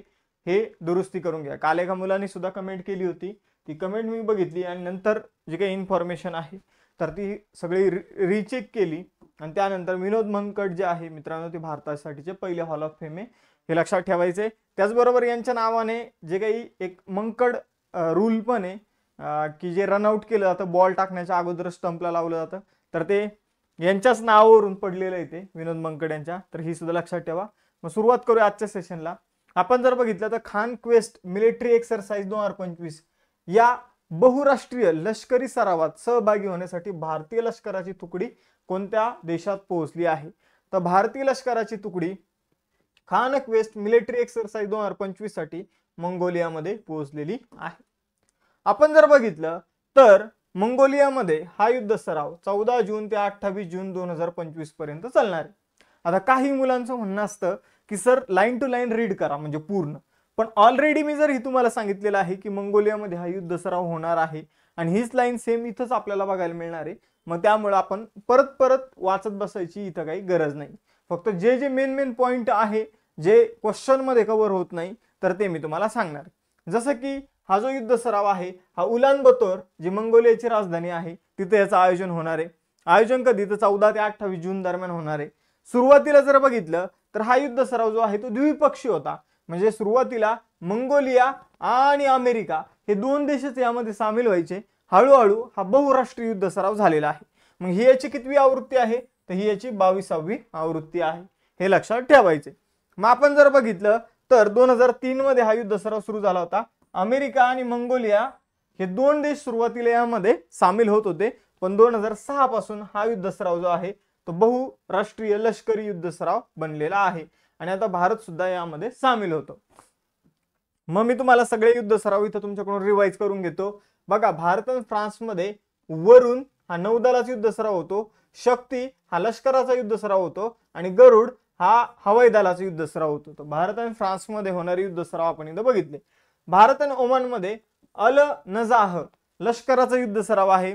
त्यानंतर नसीम अल बहर हा भारत आणि ओमानमध्येच होणारा युद्ध सराव आहे आणि ईस्टर्न ब्रिज जो आहे तो भारत आणि ओमानमध्ये होणारा तिसरा युद्ध सराव आहे. तर भारत आणि ओमानमध्ये अल नजाह, नसीम अल बहर आणि ईस्टर्न ब्रिज हे 3 सराव होतात. त्यानंतर आपल्या शेजारील जे देश आहे बांगलादेश, तर बांगलादेश आणि भारत बोंगो सागर नावाचा युद्ध सराव आयोजित करते 2 देश. मैत्री नावाचा युद्ध सराव जो आहे तो भारत आणि थायलंडचा आहे. आता बघा, मैत्री आणि मित्र शक्तीमध्ये कन्फ्युज नाही व्हायचं. मित्र शक्ती जो आहे तो भारत आणि श्रीलंकेचा आहे आणि मैत्री जो आहे तो भारत आणि थायलंडचा आहे, लक्षात ठेवा. त्यानंतर डस्ट लीग नावाचा युद्ध सराव जो आहे तो भारत आणि उझबेकिस्तान मध्ये होतो. एक्स टायगर ट्रायम्फ भारत आणि अमेरिका. त्याचबरोबर भारत आणि अमेरिकेमध्ये एक्स टायगर ट्रायम्फ सोबतच युद्ध अभ्यास नावाचा युद्ध सराव सुद्धा भारत आणि अमेरिकेमध्ये होतो. मलबार युद्ध सरावामध्ये देखील भारत आणि अमेरिका सोबत असतात. मग बघूया आपण इथं.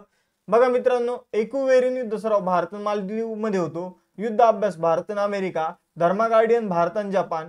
जिमेक्स भारत आणि जपान मध्ये होतो. त्याचबरोबर जर बघितलं मलबार जो आहे तो क्वाड देशांचा युद्ध सराव आहे. क्वाड देशांचा युद्ध सराव आहे ज्यामध्ये भारत, अमेरिका सोबत ऑस्ट्रेलिया आणि जपान यांचा सुद्धा समावेश आपल्याला बघायला मिळतो. याची सुरुवात भारत आणि अमेरिकेने केली होती, पण हळूहळू आता जपान जे काही ऑस्ट्रेलिया आहे ते सुद्धा याला जॉईन झालेले आहे. सिम्बेक्स भारत आणि सिंगापूर मध्ये होतो. काजिंद भारत आणि कझाकिस्तान मध्ये होतो. खंजीर भारत आणि किर्गिस्तान मध्ये होतो. हरिमाऊ शक्ती जो आहे तर तो भारत आणि मलेशिया मध्ये होतो. मग इथं सुद्धा कन्फ्युज नाही व्हायचं. मित्र शक्ती आणि हरिमाऊ शक्ती, तर मित्र शक्ती भारत आणि श्रीलंका आणि हरिमाऊ शक्ती जो आहे भारत आणि मलेशिया.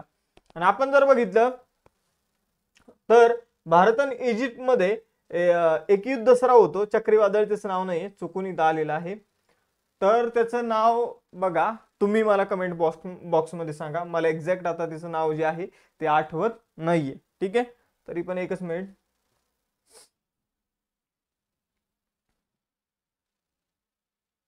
सायक्लोन नावाचा युद्ध सराव जो आहे तो भारत आणि इजिप्त मध्ये होतो. ठीक आहे, तर मला प्रॉपर आठवत नाही पण आय थिंक तेच असणार आहे. आता बघा पुढे जाऊया. दुसरा क्वेश्चन, जर माझं चुकलेलं असेल तर तुम्ही मला कमेंट बॉक्स मध्ये सांगायचं आहे। जागतिक बाल कामगार विरोधी दिन 2025 कधी साजरा केला जातो? तर जागतिक बाल कामगार विरोधी दिन जो आहे तो 12 जूनला सेलिब्रेट केला जातो।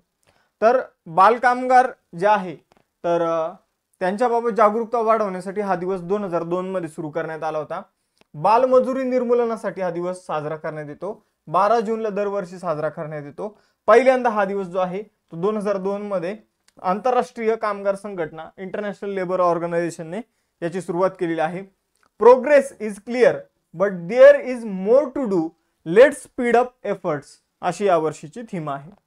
पुढे जाऊया, कोणत्या राज्यातील पारंपरिक ओजो फेनीला भौगोलिक संकेतन म्हणजे जीआय टॅग जो आहे, जॉग्राफिकल इंडिकेशन जे आहे ते मिळालेलं आहे? तर ओजो फेनी जे आहे तर थोडक्यात असं समजून घ्या की काजूपासून बनवलेली दारू सारखाच एक प्रकार आहे। मग आपण जर बघितलं ही कुठली आहे तर गोव्याची आहे। कुठली आहे? गोव्याची आहे। तर आपण जर बघितलं तर ओजो या शब्दाचा अर्थ असतो अग्नी आणि फेनी, फेनी मधलं तिथलं पेय आहे। मग ओजो फेनी हा एक पारंपरिक पेय आहे गोवा राज्यातील, ते काजूच्या फळापासून बनवलं जातं। आपण जर बघितलं तर फेनी, त्याला फेनी म्हणून ओळखलं जातं नॉर्मली भाषेत। मग आपण जर बघितलं तर ओजो हा जो शब्द आहे याचा अर्थ आहे अग्नी, आणि अग्नीचा वापर करून बनवलेली काय आहे तर हिला थोडक्यात दारू म्हणता येईल। हे जे काही काजू आहे हे काजूचं जे वरचं फळ दिसतं तर त्यापासून ती बनवली जाते। पुढे जाऊया, जून 2025 मध्ये सियामीज फायरबॅक हा पक्षी पहिल्यांदा कोणत्या राज्यात दिसला? तर सियामीज फायरबॅक जो आहे तो अलीकडे उत्तराखंड मध्ये पहिल्यांदाच दिसलेला आहे। बघा मित्रांनो, हा जो पक्षी आहे हा पक्षी थायलंडचा राष्ट्रपक्षी आहे, थायलंडचा राष्ट्रीय पक्षी आहे आणि तो पहिल्यांदाच भारतामध्ये उत्तराखंडमध्ये बघायला मिळालेला आहे, ज्याचं वैज्ञानिक नाव लोपुरा डायड्री असं आहे, ज्याला साध्या भाषेत सियामीज फायरबॅक या नावाने देखील ओळखलं जातं। IUCN international union of conservation of nature, तर ही जी काही संस्था आहे तर हिच्या हा कमी चिंताजनक यादीमध्ये आपल्याला बघायला मिळतो। हिची रेड लिस्ट आहे, मग या रेड लिस्ट मध्ये सर्वात कमी चिंताजनक या गटामध्ये येतो। म्हणजे आपण जर बघितलं इतका काही धोकादायक गटामध्ये हा आपल्याला बघायला मिळत नाही, म्हणजे पुरेशा संख्येने या पक्षाच्या प्रजाती आपल्याला बघायला मिळतात। पुढे जाऊया, थायलंड आशिया खंडामधील एक देश आहे, आसियानचा पार्ट आहे थायलंड। बँकॉक राजधानी आहे, थाई बात चलन आहे आणि अध्यक्ष आहे पेंटोगर्तान शिनवार्ता। तर या तिथल्या कोण आहे तर राष्ट्रपती आहे। पुढे जाऊया, जून 2025 मध्ये नवी दिल्ली येथे झालेल्या राष्ट्रीय गुंतवणूक आणि पायाभूत सुविधा निधीच्या 6व्या गव्हर्निंग काउन्सिल बैठकीचे अध्यक्षपद कोणी भूषवलं? तर बघा, NIIF म्हणजे काय तर N for national, I for investment, दुसरं जे आय आहे त्याचा अर्थ आहे इन्फ्रास्ट्रक्चर फंड। तर नॅशनल इन्व्हेस्टमेंट इन्फ्रास्ट्रक्चर फंडची 6वी जी काही गव्हर्निंग काउन्सिलची जी काही बैठक आहे तर तिचं अध्यक्षपद निर्मला सीतारामन यांनी भूषवलेलं आहे। तर भारतामध्ये पायाभूत क्षेत्रामध्ये गुंतवणूक वाढवण्यासाठी एक बैठक घेण्यात येते, काय करायचं काय नाही यावर चर्चा करण्यात येते। आणि आपण जर बघितलं तर या बैठकीमध्ये भारतातील पायाभूत सुविधा विकास आणि गुंतवणुकीला प्रोत्साहन देण्यासाठी चर्चा करण्यात येते। आता या बैठकीचा मुख्य उद्देश जो आहे तो सार्वजनिक आणि खासगी क्षेत्रातील भागीदाराद्वारे भारतातील पायाभूत सुविधा प्रकल्पासाठी भांडवल उभारणं हा या बैठकीचा मेन उद्देश आहे। निर्मला सीतारामन या बैठकीच्या अध्यक्ष होत्या आणि नवी दिल्ली या ठिकाणी ही बैठक आयोजित करण्यात आली होती। NIIF चा मी तुम्हाला फुल फॉर्म देखील सांगितलेला आहे। जून 2025 मध्ये झालेल्या ऑस्ट्रियन रेस वॉकिंग चॅम्पियनशिप मध्ये महिलांच्या 10 किलोमीटर रेस वॉक चॅम्पियनशिप मध्ये कुणी सुवर्ण पदक जिंकलेलं आहे? तर ऑस्ट्रियन रेस वॉकिंग चॅम्पियनशिप मध्ये 10 किलोमीटर रेस वॉक चॅम्पियनशिप मध्ये प्रियंका गोस्वामीने सुवर्ण पदक जिंकलेलं आहे। त्याचबरोबर जर बघितलं पुरुषांमध्ये एक रौप्य पदक सुद्धा आलेलं आहे। पुरुषांच्या 35 किलोमीटर ची जी काही स्पर्धा झालेली आहे रेस वॉकची त्यामध्ये संदीप कुमारने रौप्य पदक जे आहे ते जिंकलेलं आहे आणि रामबाबूने कांस्य पदक जिंकलेलं आहे। ऑस्ट्रियामध्ये ही स्पर्धा झालेली आहे, लक्षात ठेवा। पुढे जाऊया, पुढे जाण्या अगोदर आपण राज्यसेवा आणि कंबाईनसाठी फाउंडेशन बॅचेस सुरू केलेले आहे। या बॅचेस मध्ये बेसिक टू ॲडव्हान्स असणार आहे, जसं की राज्यसेवेमध्ये NCERT state board live lecture, recorded lecture, answer writing, notes, test series या सगळ्या गोष्टी असणार आहे। प्लस 21,000 PYQ विथ स्पष्टीकरण तुम्हाला बघायला मिळणार आहे या बॅच मध्ये। सेम कंबाईनच्या बॅच मध्ये देखील तुम्हाला ते PYQ मिळेल विषयानुसार टॉपिकनुसार एक्सप्लेनेशननुसार ते PYQ तुम्हाला त्यामध्ये दिले जाणार आहे. त्याचबरोबर या 21,000 PYQ ची एक स्पेशल बॅच आहे, ज्यामधून जर परीक्षेमध्ये 100 क्वेश्चन येत असेल तर 70+ क्वेश्चन यामधूनच तुमचे बरोबर येऊन जातील. त्याचबरोबर राज्यसेवेची डिस्क्रिप्टिव्ह पॅटर्न नुसार आपण भूगोल ऑप्शनलची बॅच सुरू केलेली आहे, तर ती तुम्ही जॉईन करू शकता. त्याचबरोबर आपली कंबाईन मुख्य परीक्षेसाठी यशोदय बॅच आहे. आता या सगळ्या बॅचेसवर 50% पेक्षा जास्त डिस्काउंट ऑलरेडी सुरू आहे. ॲडिशनल डिस्काउंट जर मिळवायचं असेल तर तुम्हाला आपला ॲप डाउनलोड करायचा आहे. त्यानंतर ॲप डाउनलोड केल्यानंतर त्या बॅचेसवर क्लिक करायचंय. क्लिक करून डायरेक्ट पेमेंट नका करू. तिथं तुम्हाला ऑप्शन दिसल have a coupon code apply here. मग यावर जसं तुम्ही क्लिक करणार तिथं कुपन कोड टाका CJ लाईव्ह. मग तुम्हाला फी मध्ये अजून डिस्काउंट मिळेल आणि मग तुम्ही कोर्स परचेस करू शकता. ठीक आहे. त्याचबरोबर या बॅचेसमध्ये या सगळ्या विषयांच्या नोट्स सुद्धा तुम्हाला मिळून जाईल. तर आपले रेग्युलर टाइम टेबलनुसार लेक्चर चालू आहे. ज्यांनी बॅच घेतली तर त्यांचे लेक्चर सुरू झालेले. तुम्ही सुद्धा लवकरात लवकर लेक्चर अटेंड करा आणि बॅच जॉईन करा. सुरुवात करूया 7व्या क्वेश्चनला. जून 2025 मध्ये राष्ट्रपती द्रौपदी मुर्मू यांनी कोणत्या केंद्रशासित प्रदेशासाठी राजभाषा नियमन 2025 अधिसूचित केले आहे? आता बघा मित्रांनो, थोडीशी एक्स्ट्रा इन्फॉर्मेशन देतो. आई आपल्याला जी भाषा शिकवते तिला म्हटलं तर मातृभाषा. आई आपल्याला जी भाषा शिकवते तिला काय म्हटलं तर मातृभाषा. आपण बाहेर बोलण्यासाठी जी भाषा वापरतो तिला म्हटलं तर बोलीभाषा. ठीक आहे, नीट लक्ष द्या मी काय बोलतोय. आई आपल्याला जी भाषा शिकवते, घरात आपण जी भाषा बोलतो तिला म्हटलं तर मातृभाषा. बाहेर जाऊन आपण जी मित्रांसोबत वगैरे भाषा बोलतो तिला म्हटलं तर बोलीभाषा. जसं की आता माझ्या बाबतीत बोलायचं झालं तर मराठी ही काय मातृभाषा पण आहे आणि बोलीभाषा पण आहे. आता समजा एखादा व्यक्ती आहे कोकणातला, तर कोकणी ही झाली त्याची मातृभाषा आणि बाहेर येऊन तो मराठी बोलतोय ती झाली त्याची बोलीभाषा. त्याचबरोबर जर बघितलं तर जी काही आपण म्हणूया एखाद्या देशाची समजून घ्या राष्ट्रभाषा अशी डिक्लेअर केली जाते. समजून आपल्या देशासाठी कोणती राष्ट्रभाषा डिक्लेअर केलेली नाही म्हणून उदाहरण नाही देऊ शकत, पण जसं की अमेरिका वगैरे आहे त्यांची इंग्लिश ही राष्ट्रभाषा आहे. आपण जर बघितलं आणि जे काही देशातील कामकाज चालवलं जातं त्यासाठी वापरली जाते राजभाषा. आणि त्याचबरोबर राज्यामध्ये कामकाज चालवण्यासाठी जी वापरली जाते तिला म्हटलं तर प्रादेशिक राजभाषा. मग आपण जर बघितलं तर केंद्रशासित प्रदेशासाठी जी काही प्रादेशिक राजभाषा आहे तर त्यासाठी नियमन जे आहे अधिसूचना जे आहे तर त्या इदा अलीकडे करण्यात आलेल्या आहे राष्ट्रपती द्रौपदी मुर्मू यांच्या माध्यमातून. तर या कोणत्या केंद्रशासित प्रदेशाशी संबंधित आहेत? लडाखशी संबंधित आहे. आय होप तुम्हाला इन्फॉर्मेशन आवडली असेल तर तुमचं कमेंट बॉक्समध्ये सांगा आवडली की नाही, येस ऑर नो. ठीक आहे. तर जून 2025 मध्ये राष्ट्रपती द्रौपदी मुर्मू यांनी कोणत्या केंद्रशासित प्रदेशासाठी राजभाषा नियमन 2025 अधिसूचित केले? तर लडाखसाठी केलेले आहे. आता या नियमांमध्ये काय आहे तर ते आता आपण बघूया. आपण जर बघितलं तर 3 जून 2025 रोजी राष्ट्रपती द्रौपदी मुर्मू यांनी लडाख या केंद्रशासित प्रदेशासाठी लडाख अधिकृत भाषा नियमन 2025 अधिसूचित केले आहे. हे नियमन संपूर्ण लडाख प्रदेशात प्रभावी झाले आहे. या नियमावलीनुसार इंग्रजी, हिंदी, उर्दू, भोटी, पुर्गी या भाषांना अधिकृत भाषेचा दर्जा जो आहे तो देण्यात आलेला आहे. लडाखच्या बहुभाषीय संस्कृतीच्या वारशाचे संवर्धन आणि स्थानिक लोकांचा प्रशासकीय सहभाग वाढवणे आणि प्रशासन मजबूत करणे या दिशेने हा उपक्रम एक महत्त्वाचे पाऊल आहे. लक्षात ठेवायचंय जे काही मी तुम्हाला सांगितलं आतापर्यंत. पुढे जाऊया.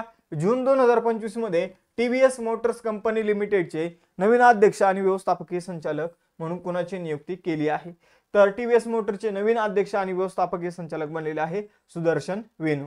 TVS मोटर जी आहे मित्रांनो तामिळनाडू मध्ये स्थापन करण्यात आलेली तामिळनाडूमधला एक TVS ग्रुप आहे आणि त्या TVS ग्रुप मार्फत एक सुरू करण्यात आलेली TVS मोटर्स नावाची कंपनी आहे. TVS ग्रुप 100 वर्ष जुना आहे, लक्षात ठेवा. आपण जर बघितलं तर जून 2025 मध्ये चेन्नई तामिळनाडूमध्ये जी काही TVS मोटर कंपनी आहे तर तिचे नवीन व्यवस्थापकीय संचालक जे आहे आणि त्याचबरोबर जे काही नवीन चीफ मॅनेजिंग डायरेक्टर जे आहे तर ते सुदर्शन वेणू जे आहे CMD बनलेले आहे. आपण जर बघितलं ओके ठीक आहे, तर एवढं लक्षात ठेवा. यानंतर पुढे जाऊया. TVS मोटर्स जी आहे तर TVS मोटर्सची स्थापना 1978 मध्ये करण्यात आली, पण TVS ग्रुप जो आहे तो 100 वर्षापेक्षा जुना ग्रुप आहे. TVS जी आहे ती दुचाकी आणि 3 चाकी वाहनं जी आहे ती भारतात बनवत आहे. मुख्यालय चेन्नई तामिळनाडूमध्ये आहे. कोणत्या देशाचा क्रिकेटपटू निकोलस पुरन याने आंतरराष्ट्रीय क्रिकेटमधून निवृत्ती जाहीर केली? तर जे क्रिकेट प्रेमी त्यांना सांगायची सुद्धा गरज पडणार नाही, वेस्ट इंडिजचा खेळाडू आहे, आक्रमक खेळाडू, जो IPL मध्ये लखनौ सुपर जायंट्स कडून खेळतो. तर याने काय केलेले, अलीकडे आपली निवृत्ती जाहीर केली. तर ही निवृत्तीची लिस्ट जी आहे ती खूप मोठी आहे. निकोलस पुरनचं वय जे आहे ते 29 वर्ष आहे. त्याने कोणतेही कारण न देता आपण जर बघितलं निवृत्ती जाहीर केली. यावर्षी रोहित शर्मा, आपण जर बघितलं तर रोहित शर्मा, विराट कोहली, रोहित शर्माने अलीकडे टेस्ट क्रिकेटमधून, विराट कोहलीने टेस्ट क्रिकेटमधून, त्याचबरोबर जर बघितलं तर मॅक्सवेल याने निवृत्ती जाहीर केलेली आहे. म्हणजे असे खूप सारे खेळाडू आहे. आता निकोलस पुरन झाला या लिस्टमध्ये अजून एक. तर बरेचसे जे काही देशाचे मेन खेळाडू आहे ते निवृत्त होताना आपल्याला बघायला मिळत आहे. श्रीलंकेचा अँजेलो मॅथ्यूज झाला, त्याने अलीकडे निवृत्ती घेतलेली आहे. पुढे जाऊया. जून 2025 मध्ये स्टॉकहोम येथे झालेल्या International institute for democracy and Electoral असिस्टन्सच्या परिषदेत भारताच्या वतीने कुणी सहभाग घेतला? तर भारताचे जे ज्ञानेश कुमार आहे, भारतीय निवडणूक आयोगाचे मुख्य निवडणूक आयुक्त आहे ज्ञानेश कुमार.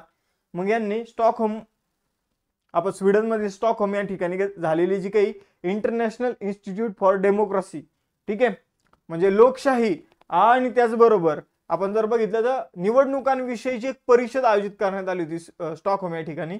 तिथं भारताचं प्रतिनिधित्व भारताचे मुख्य निवडणूक आयुक्त ज्ञानेश कुमार यांनी केलेलं आहे. लक्षात ठेवा, या ठिकाणी ज्ञानेश कुमार यांनी एक महत्त्वाचं भाषण जे आहे ते दिलेलं आहे. मग आपण जर बघितलं त्या भाषणामध्ये भारतीय निवडणूक व्यवस्थेची पारदर्शकता, तिची गुंतागुंत आणि निवडणूक प्रक्रियेची मजबूती यावर प्रकाश टाकण्यात आलेला आहे.